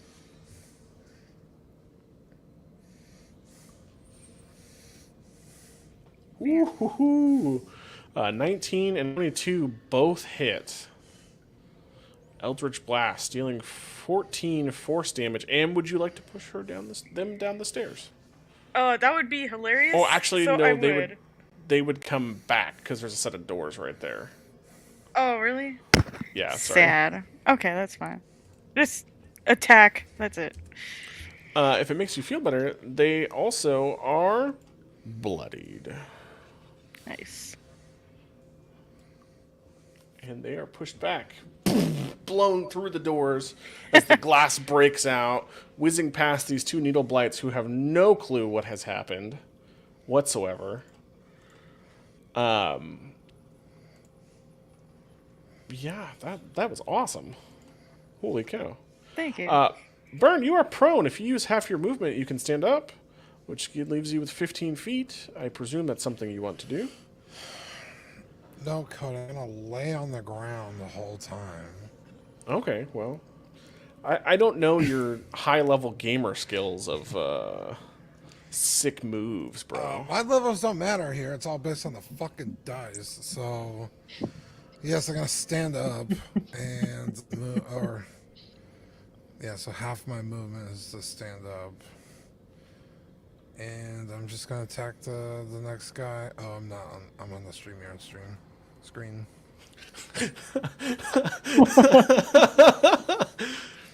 Why won't it drag? Yeah. And this guy in front of me, I'm just gonna. Can I make a recommendation? Yes. I would make one attack at advantage with that one, and then either move forward 5 feet or attack adjacent to this one, and split up your 2 attacks since you can do that. Because this one is critical, and they have low hit points. Let me do that. Horse cutter on the first guy. At advantage. Oh. Hits dead. Doesn't matter. Dead. All right. Oh, can I do something cool? Oh man. Sure. No, go ahead. What do you want to do? I was gonna see if I could stab it like all the way through and like spin and throw it into the other guy. I tell you what, you can make a shove attack on that dead body to try and kill this one. I just wanted to do something cool. No, go ahead. Go ahead and try it. You have advantage. He's bright purple. All right. What do I roll? Give me strength athletics check. Yep. Strength athletics. At advantage. At advantage. Oh, that's a saving throw. Where's my... Left-hand side. Yep. 26. Roll me a d6. All right. D6. Get a 6. 5. Ooh, close. Jesus. You thrust your sword with horse cutter straight through this needle blight, lift it up off the ground over your head, and in an arcing slash, throw its body against the other needle blight in the room, this one, striking it. Its body comes flying off as it begins to wither, hitting it against the wall and throwing it 10 feet. As it hits against the glass blower's table and just tools and glass go everywhere, it's enough to kill this creature. Yeah. Hell yeah. Bye-bye. At which point, moving up the stairs, let me consult my sheet, because... also, this character will be rolled from behind the DM screen, as a heads up. Why are you this way?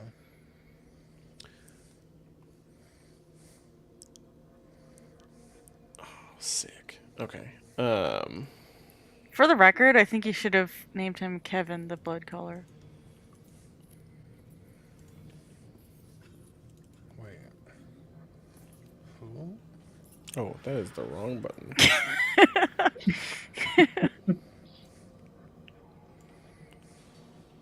What about now? Boop. There we go. Two things happen.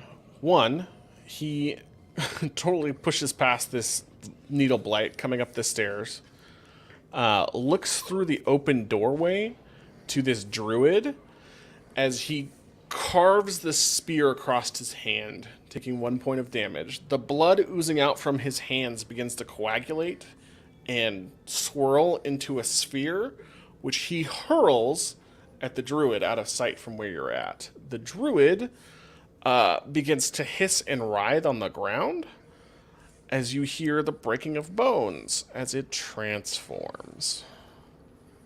Sick. This thing's Druish?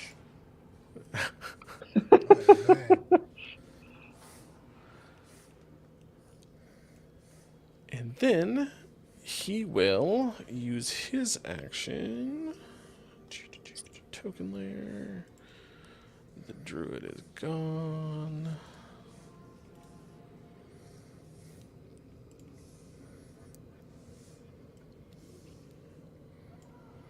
To Misty Step.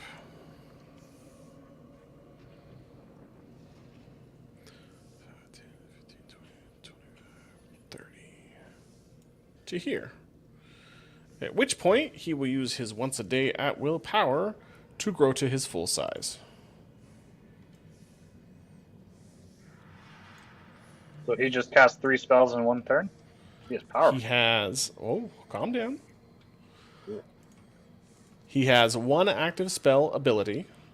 He has a bonus action and then an at-will ability. So action, bonus action, free action. He's a big old boy. Yeah, he is. He is very large. And that is his turn. Ozal. Yo. That's a big boy. That is definitely a big boy.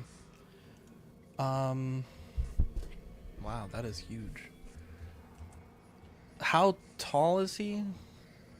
He is giant. Roughly... Consult his character sheet for an accurate... Like 20, 30, 50, 100? I just know like a rough estimate. 25 feet tall. Holy shit. Wow. Okay, I'm gonna cast Mirror Image, subtracting 1 second level spell slot, as 3 copies of myself kind of like generate from myself. And in order to attack me, he'll have to roll a... if I roll a 6 or higher, I change the attack's target to a duplicate. When he kills 1 duplicate, it must roll an 8 or higher. With 1 duplicate, it's an 11 or higher. The duplicate's AC is 10 plus my dex, which is 11. So there's now 4 Ozol standing in front of this big boy. And that'll conclude my turn. Okie dokie. Caliban. Ooh. Let me look at my character sheet on this one. Fuck him up, Mark. What's the plan? I assume you rage for your... I think Oh, it's your yes.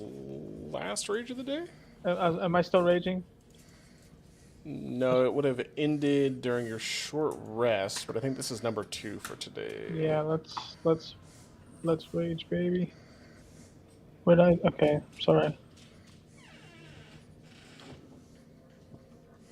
You should have a button that says rage on here. Oh, you have 3 rages a day. I'm sorry.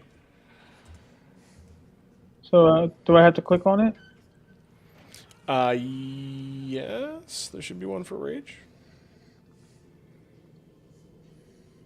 Doesn't necessarily, it just has me to change the text. Doesn't have like a button. Oh, Was that it? it's fine. You're good. Okay. I will just add the numbers manually. That's weird. I thought you had a button that modified your rage. But it looks like maybe it accidentally got deleted. Go ahead. And then I will, fuck, what am I gonna do?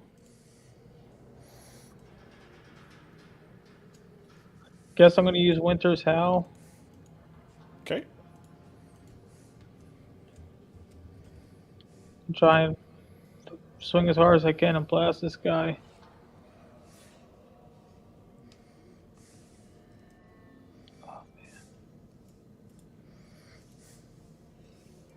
Does 20 hit?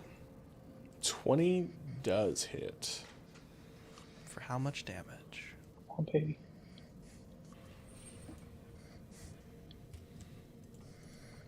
So, Mark, in the chat bubble there now, if you hover over Winter's Howl and Yeah. click on that, it'll roll damage. Oh, is that what I'm doing wrong? I can hold on. I'll change your character sheet so it automatically rolls damage with the attack. One moment.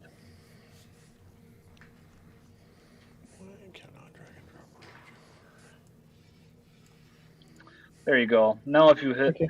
we'll hit. I'll roll it for you this time, but now from now on, it'll automatically roll damage for you. Oh, Whenever okay. you.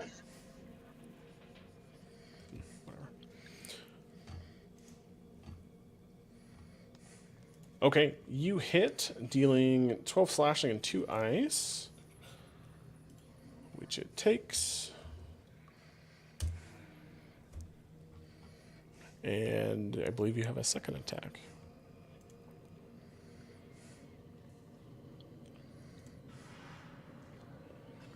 Oops, wrong button. Excuse me. Go ahead Okay. for your second attack. Sorry. 16 does not hit. Fuck. No, it does hit. I'm so sorry. It does hit. For 10 damage. 22 total? Yes, sir. Nice hits.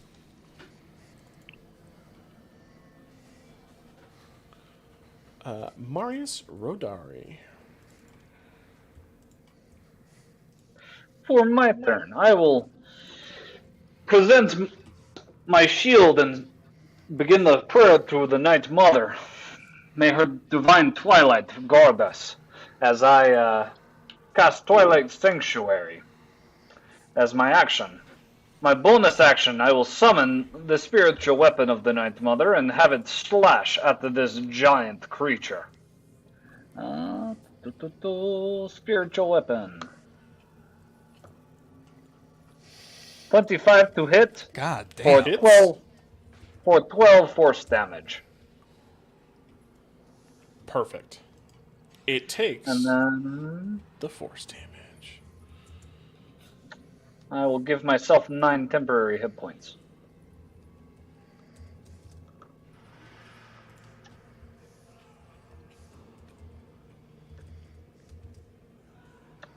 I'm assuming there's actually enough room to move around this creature to try and get into a flank. There is. So I would like to position myself then in a flank with Columban, as I have 30-foot movement. Yeah, go ahead and just move yourself on the other side. It'll put you down in the lower part of the map because there's a divider, but you can Here? put yourself there. Yep. Okay, And I will move the Tressum so you can see. that is it for me. Perfect. Stolas. As a little guy, is it possible for me to climb through this window, depending on how big it is? Sure. Nice. Okay, I'm going to attack this dude by the stairs.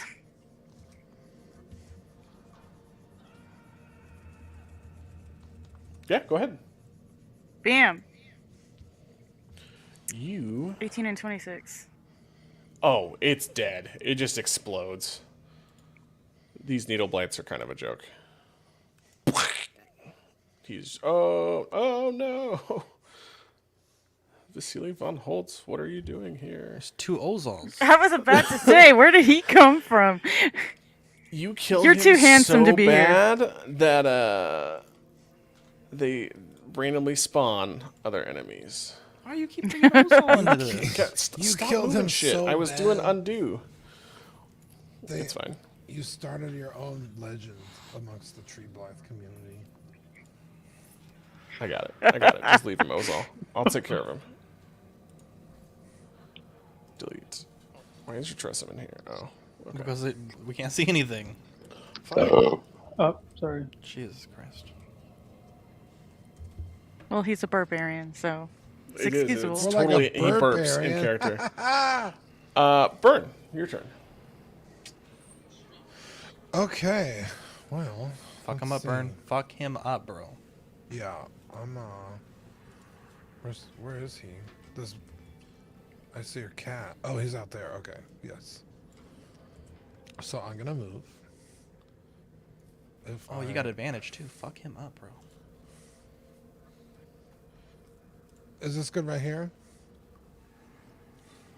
Yeah, there's no one standing there. That's his spiritual weapon? That's Marius' spiritual weapon, yes. Oh, okay. I was like, bro. Okay. Yeah, let me hit this fool with the 1-2 horse cutter with smite. So Get it. 12 does not hit, but 23 does for 16 damage. But being that your weapon is not magical, he will take half damage from it. wait, I thought Ozo. Oh, that's over. It's only an Oh, hour. I was like, somebody gave me a thing. Okay. Oh, thanks for nothing. But I'm gonna do smite. So Good choice. don't I roll? Good choice. 2d8s or something? Mm-hmm. Okay. Do you have any more spell slots? Yeah, I got. 2 Yeah, I have 2. first level. No, I have 4 first level and 2 second level. That's Hold on. total, not what's available, right? Yeah, it should be. No. Look to the right of that number, Burn. Yeah, it's 4 and 2. Because You've I got used 1 back. 4. Those You are used slots a- remaining. So you had 3 originally that you used first Yeah, I got level. You 1 got back. 1 back during the rest.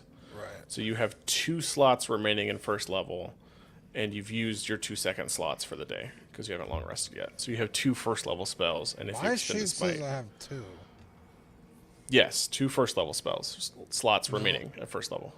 Okay, you just changed it because I had 4. I had It 3 had and I got 4. 1 back. Yes. We didn't change it during short rest, which is why you have 2 now. So if you use Smite, you'll have used 1 more, which brings you to 1. Does that make sense? No. You used a bunch when you did the Zelda spin in the first episode. Yeah, I don't think you subtracted these from your sheet. Is what happened, because at the start of the day, today, you had 3 total slots. You cast a spell. Oh, so you should have 3 first level slots. There you go. That's what I'm saying. We'll say and then 3. I got Yeah. one back. Yes, a first level. So you can smite at first level 3 times total in this fight. Excellent. I'm confused, but sure, whatever. We got you. Another I just- 7. I had 3 and I got one back, so I should have 4. But now I only But have you- 3 again. You cast a spell this turn. You should have had... Anyways, it doesn't matter. You have 2 slots left for the day at first level. We'll talk about it off stream. I guess because 4 minus 1 is 3, so I don't know why it's 2 now. But okay. So what do I do? I You rolled smite, the so I hit- rolled the D2. I rolled the D20. Or Cool. the So he D8s. takes 14 radiant damage. Ooh, he's vulnerable. Yay! Is this thing an undead creature or fiend of some kind? Are you asking me in official capacity using an ability, or are you asking me, the Dungeon Master, out of Yeah. curiosity? The Divine Smite would deal an extra D8 of damage if he is one of those types. Yes. Roll another d8.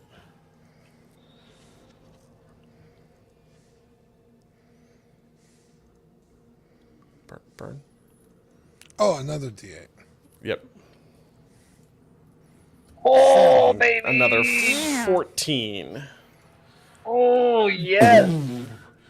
This creature reels as blood begins to pour out of his chest. I will, Anything else you'd like to do on your turn?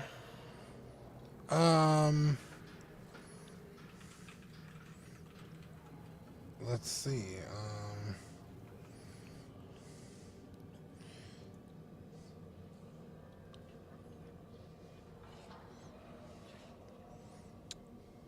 Who's gonna attack next?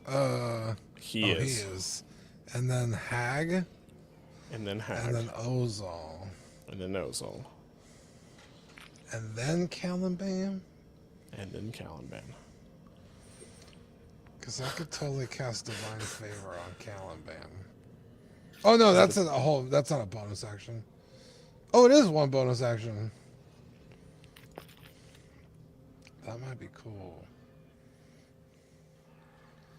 No, I'm just gonna. That's my turn. Okay.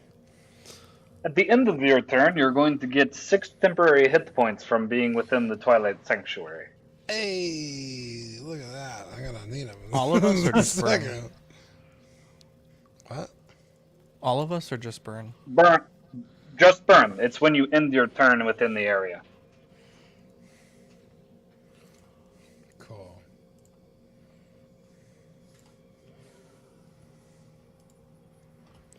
Okay.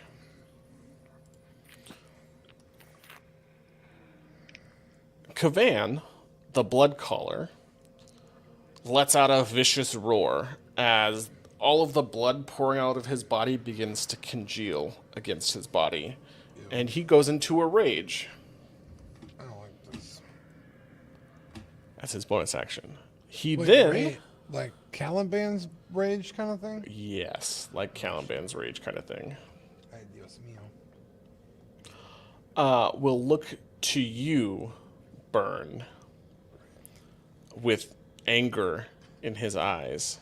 Of course he will. And he will attack. 16. Does not hit. About 19 What a armor dingus. class. What a dingus. 12. What a dingus. Damn. Oh, it's not... Why is it not adding my modifiers? Oh, no, it did, I guess. 10 plus 6 plus 10. Oh, okay, yeah. Okay. He misses 2 of his hits in a blood rage. Makes me so sad. What a dingus. What an idiot! What an absolute loser! What an absolute fucking cuckold, dude. More like Caven the Cuck God.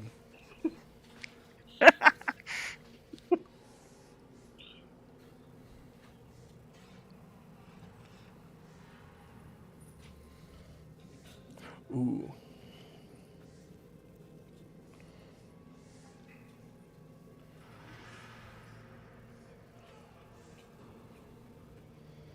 Sorry, I'm reading. Give me 1 second.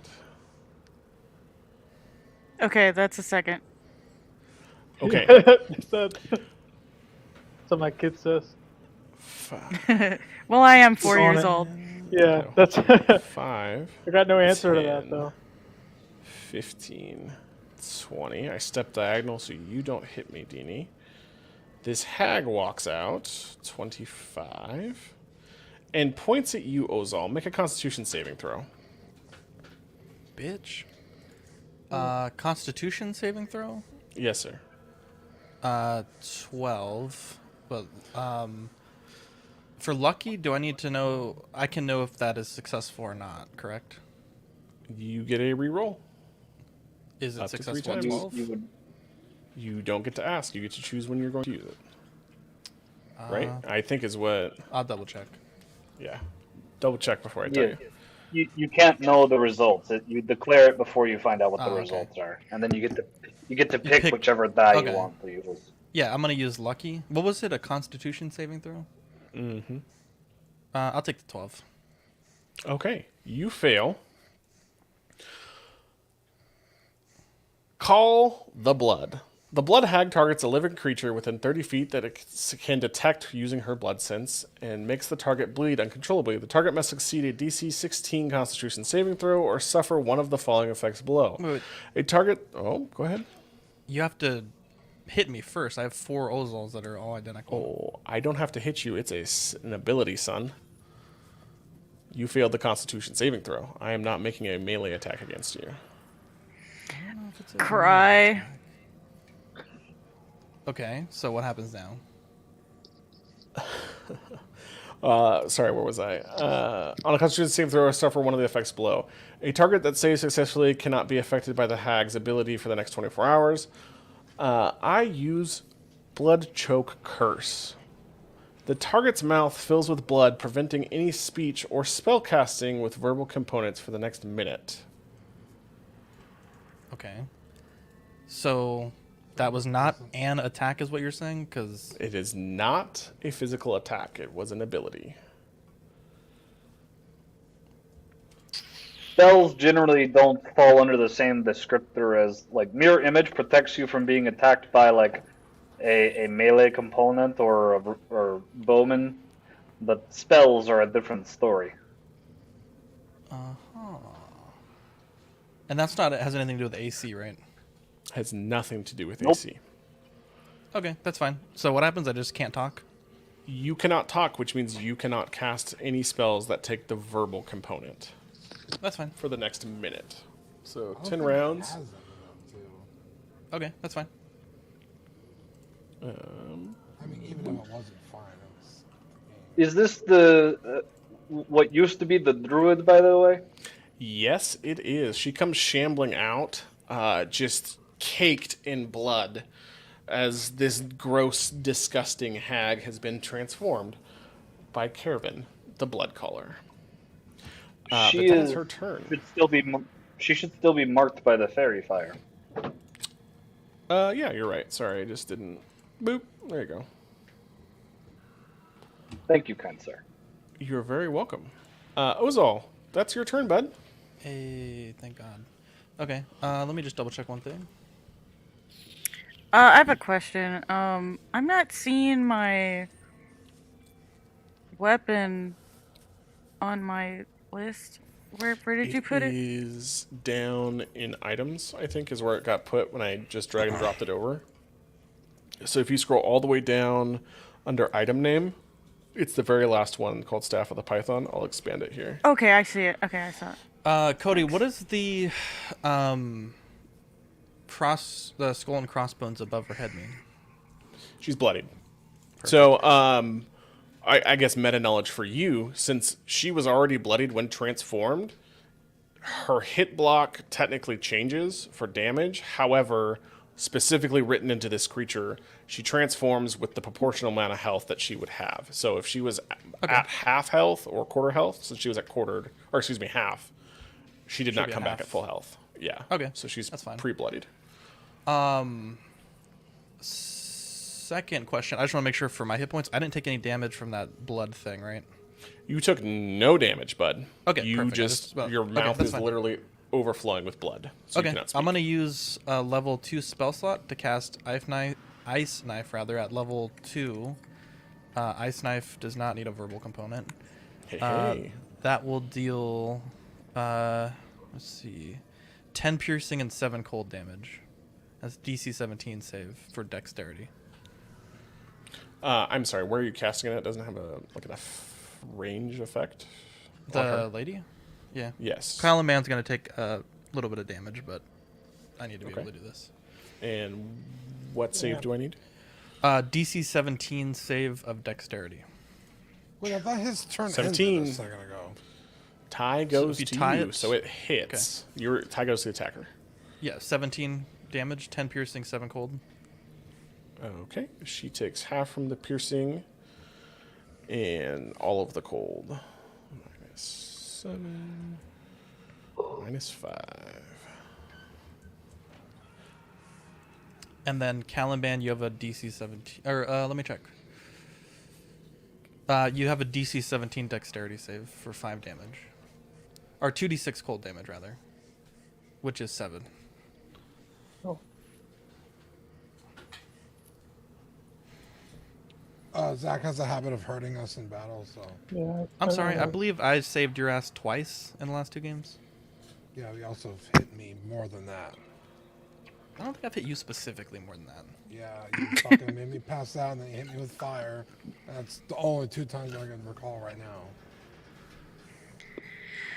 Oh boy. Well, to be fair, I was going to cast Magic Weapon on you, but I have blood curdling out of my mouth right now, so you're welcome for that. That's right. I can take it, baby. Well, welcome for what? You just mentioned. For D's You nuts. just admitted you didn't do anything.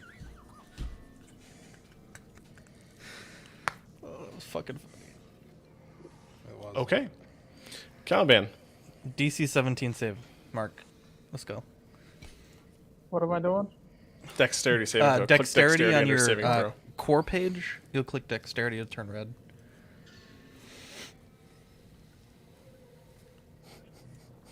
Sorry, I didn't. I thought I was just subtracting 7 from my hit points. My bad. It's cool, bro.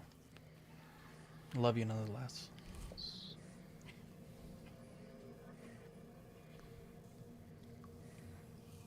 I'm fucking clicking. Here. I'll do it. Oh, no. What am I doing wrong here? It should turn red. Oh, when you okay, I click. clicked. There, did I get it? Oh yeah, you guys both rolled a 5. 5. You So you fail. take 7 take- damage. Oh, Sorry, already- bro. I did it out of love, though. I already subtracted it. I didn't know. I'm sorry. I thought that And was then automatic. I'm going to cast Telekinetic to push her to this stairs here. Okay. So that would be a... Actually, Cody, can I ask you one question? Ask away, dude. I should have rolled Ice Knife at advantage, so can I re-roll that to see if I get double damage on this lady? No, you forgot, dude. Bet. Wait a minute, you forgot something earlier and you got something Yeah, to what do the with it. hell? You're slowing my game down, bud. Come on. You're slowing the game down. You freaking lost. It's a Okay, saving okay. throw. How are you going to? If I roll that at critical advantage. damage, don't I roll? No, it's an It's attack just the roll attack. first, and then it's an attack roll, and then it's a saving throw for the cold damage because he's still making an attack roll.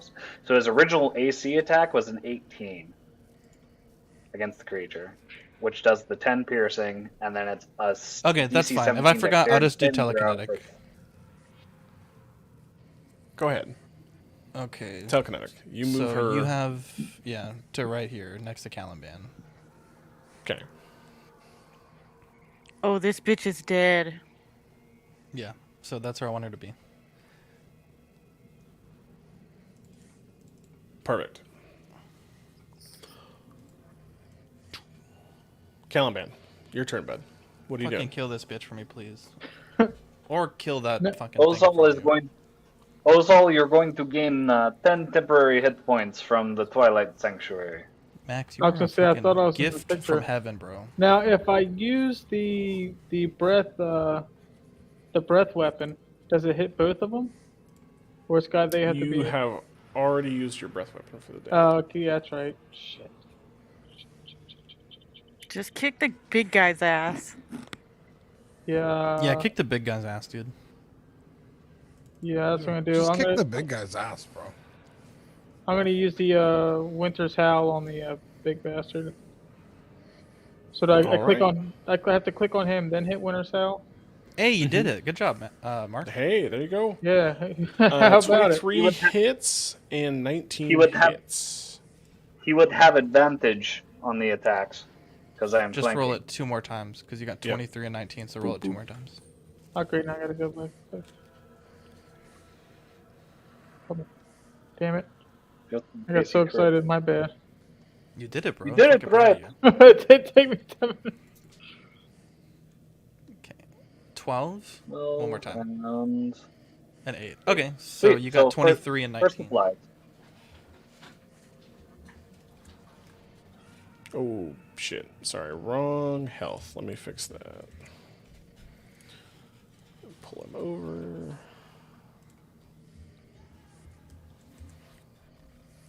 Okay. Perfect. Marius.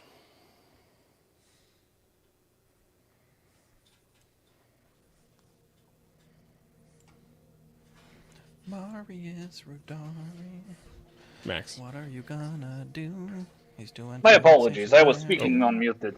So first off, Columbine would have 11 temporary hit points from the Twilight Sanctuary at the end of his turn. Beginning of my turn. Let's see here. Did Ozil get the hit? He did. He Yes, got I did. 10 hit I got 10. temporary hit Alright, points. cool. Thanks, bro.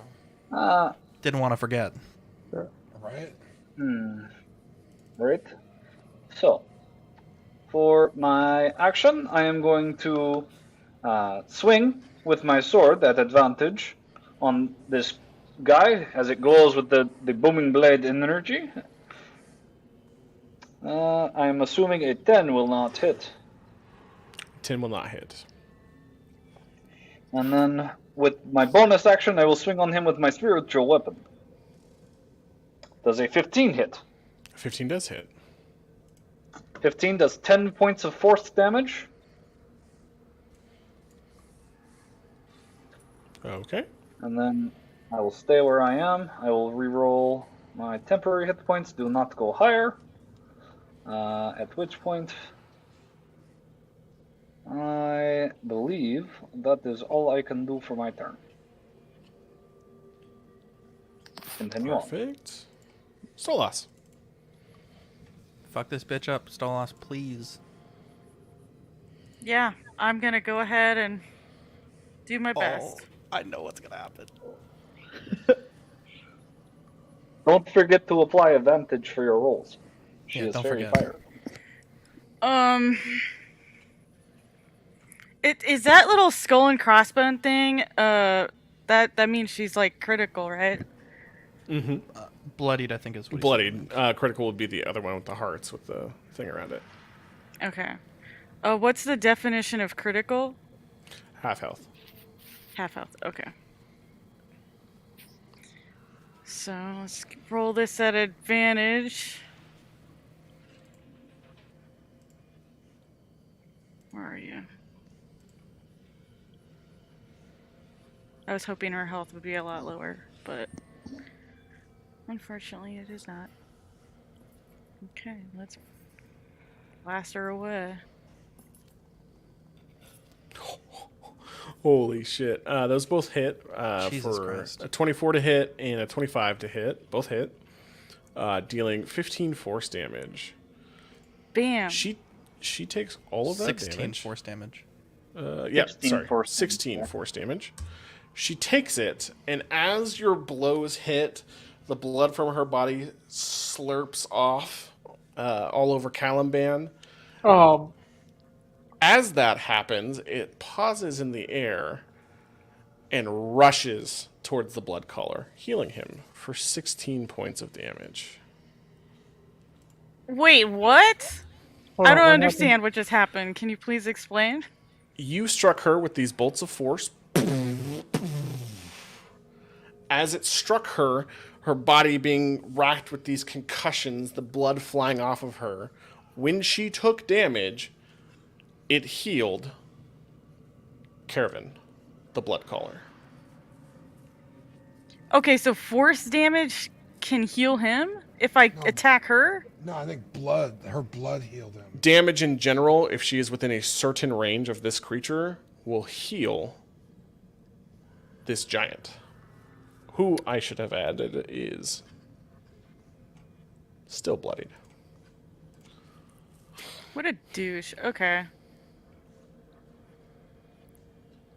And this bitch ain't dead yet? Oh no.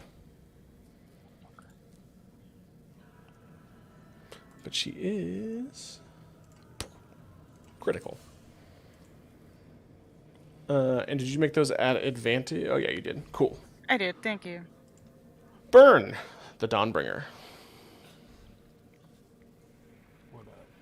Do not Let's forget, do Burn, this. you have advantage on your attacks. Don't forget, Burn. Yeah. Hell yeah. I'm going straight for the big guy again. Nice. So, 2 horse cutters.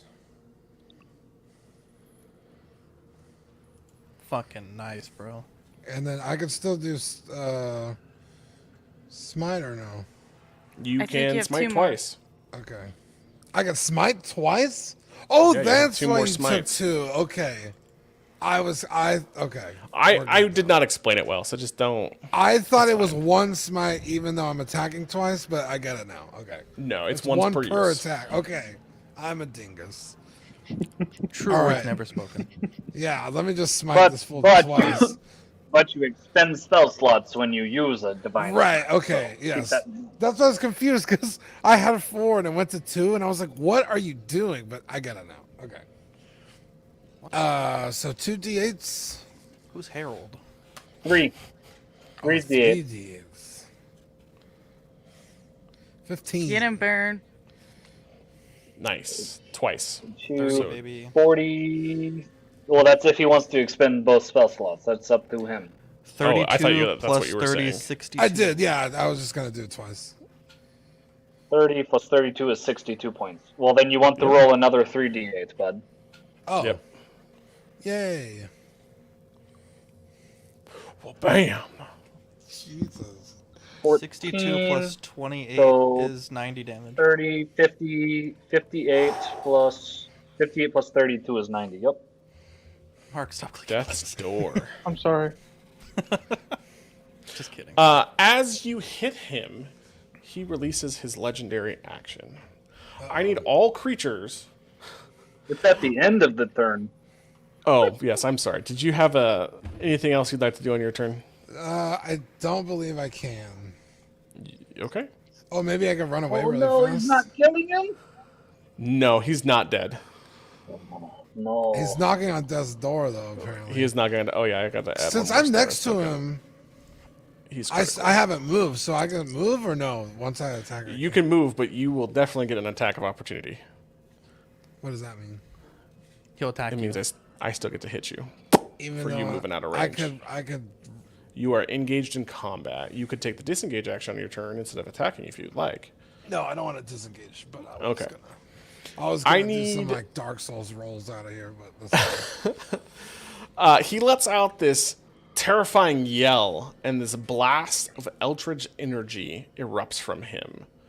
ew. All creatures within 100 feet and in direct line of sight of the Herald, which is this gentleman, the Blood Caller, take 32 necrotic damage and gain 2 levels of exhaustion and become permanently blind. The target must succeed a DC 15 charisma saving throw and are not blind and only gain 1 level of exhaustion. So So that which would way is be- he looking? He This is looking way? towards y'all this way. So Marius doesn't take anything. Marius does not. I Stolas will does not also take say anything. Trundle does, though. That's not even in the direct line of sight. Okay, Motherfucker fine. has googly eyes to the side. I mean, he is massive, and he is looking down on you. So really, if you think about 180... Burn's massive though, so he probably can't even see me behind Burn, to be honest. Oh yeah, he can. Burn is a total of roughly 8 feet tall. This creature is 25 feet tall. Oh shit! I didn't realize it was that big. Yeah. So I need the hag. Oh, she takes it too. Caliban, yes, she's in direct line of sight. Burn and Ozal to make What type of save is charisma it? saving throws. Charisma. 1. Oh, okay. Sorry. I'm going to An use my advantage lucky or roll. regular? I'm gonna Just use my normal. last lucky roll. 14 Charisma. mark. Charisma's like no. my worst thing. Burn. Where the fuck did 14. it go? Me and Marky Mark hit the 1-4. Oh, there you go. 16. 16. Ozal, you succeed. You take 1 level of exhaustion. How do I dictate that on the screen? Can you put a marker on for me? Yeah, I gotta figure out which one it is. I forget. Resistance. Exhaustion. 1. Mark, you take 2 levels of exhaustion and are Perfect. permanently blind. Fuck. Typical. And burn. Same thing, buddy. 2. Exhaustion. So how long am I blind for? The rest of your life, bro. Yep. Yeah, I gotta play the rest of the game blind. You said it's Close your permanent. eyes, bro.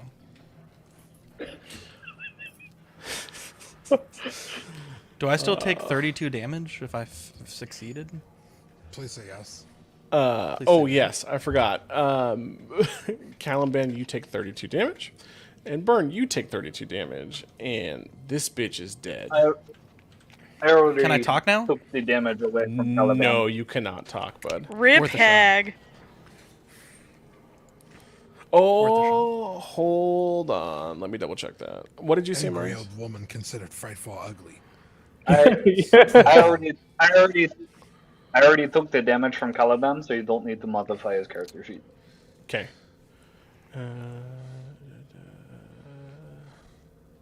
Great Hot Fuzz reference scene. Oh, hey, thank you. The effect ends after 1 minute, even if the hag falls unconscious. So, sorry, buddy. But you did. And you only have 9 rounds left. Hey. Okay. That was his legendary action. I will turn to look at Ozal. What the fuck? Wait, you mean Yeah, Max? Yes. I'm sorry, Marius. Is our bro Why do doing you hate me so backflips? much? Yeah.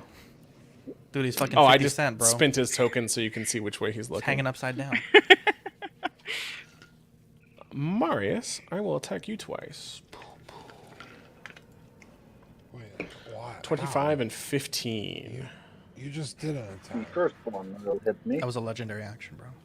Watch the feathers, Okay, okay? you What the take fuck is that? I've never heard of a 2. legendary action. So some monsters in this game, as we get further along, they have legendary actions to equate for their power, which allows them to, at the end of another player's turn, interrupt the initiative order and take some sort of action or ability or cast a spell. As we get further along in our adventures, these creatures will get more and more powerful. Max, you take 14 slashing damage, and I need a dexterity saving throw from you. Can do that. I see a DC 17 dexterity saving throw. I will probably not pass. I make an 11. Okay, you are now grappled.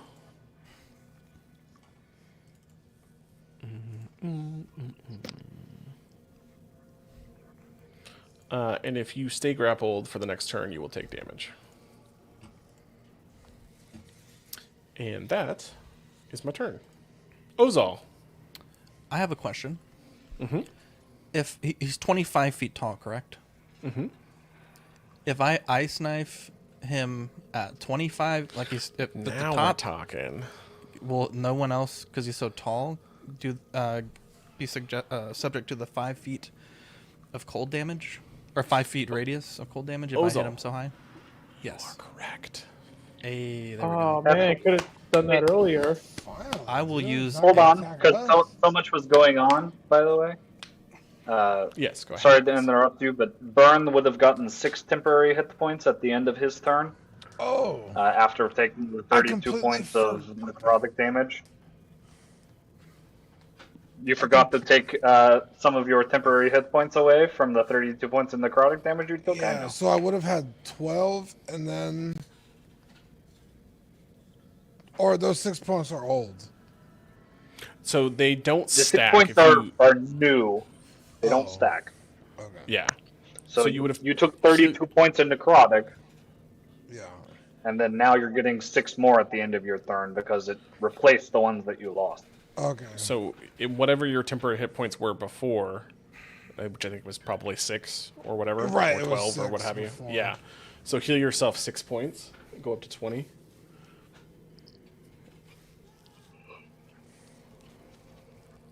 All right. I also need to provide you a Constitution saving throw for maintaining concentration on the fairy fire.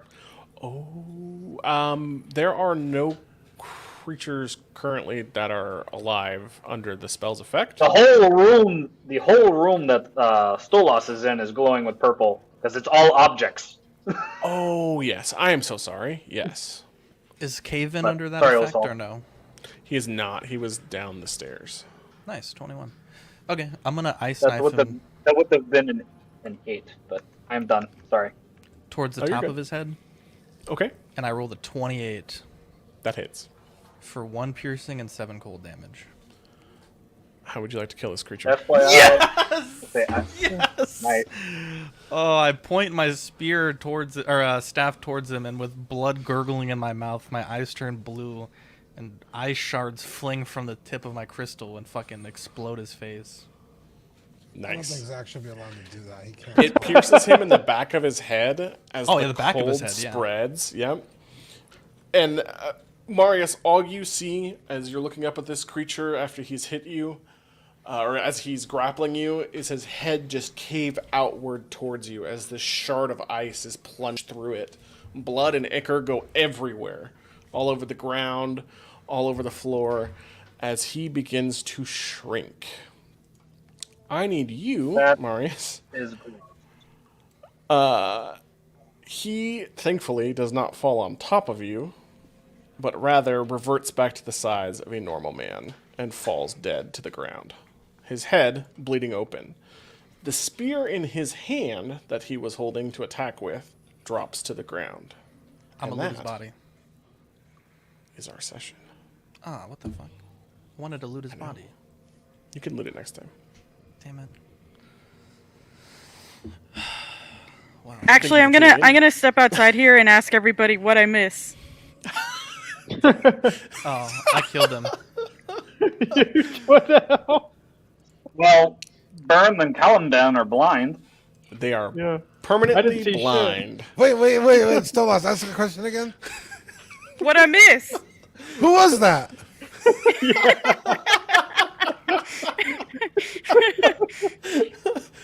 Do you still look like a twig blight? Yeah, I guess I never dropped that. It doesn't matter. Can't see you anyway.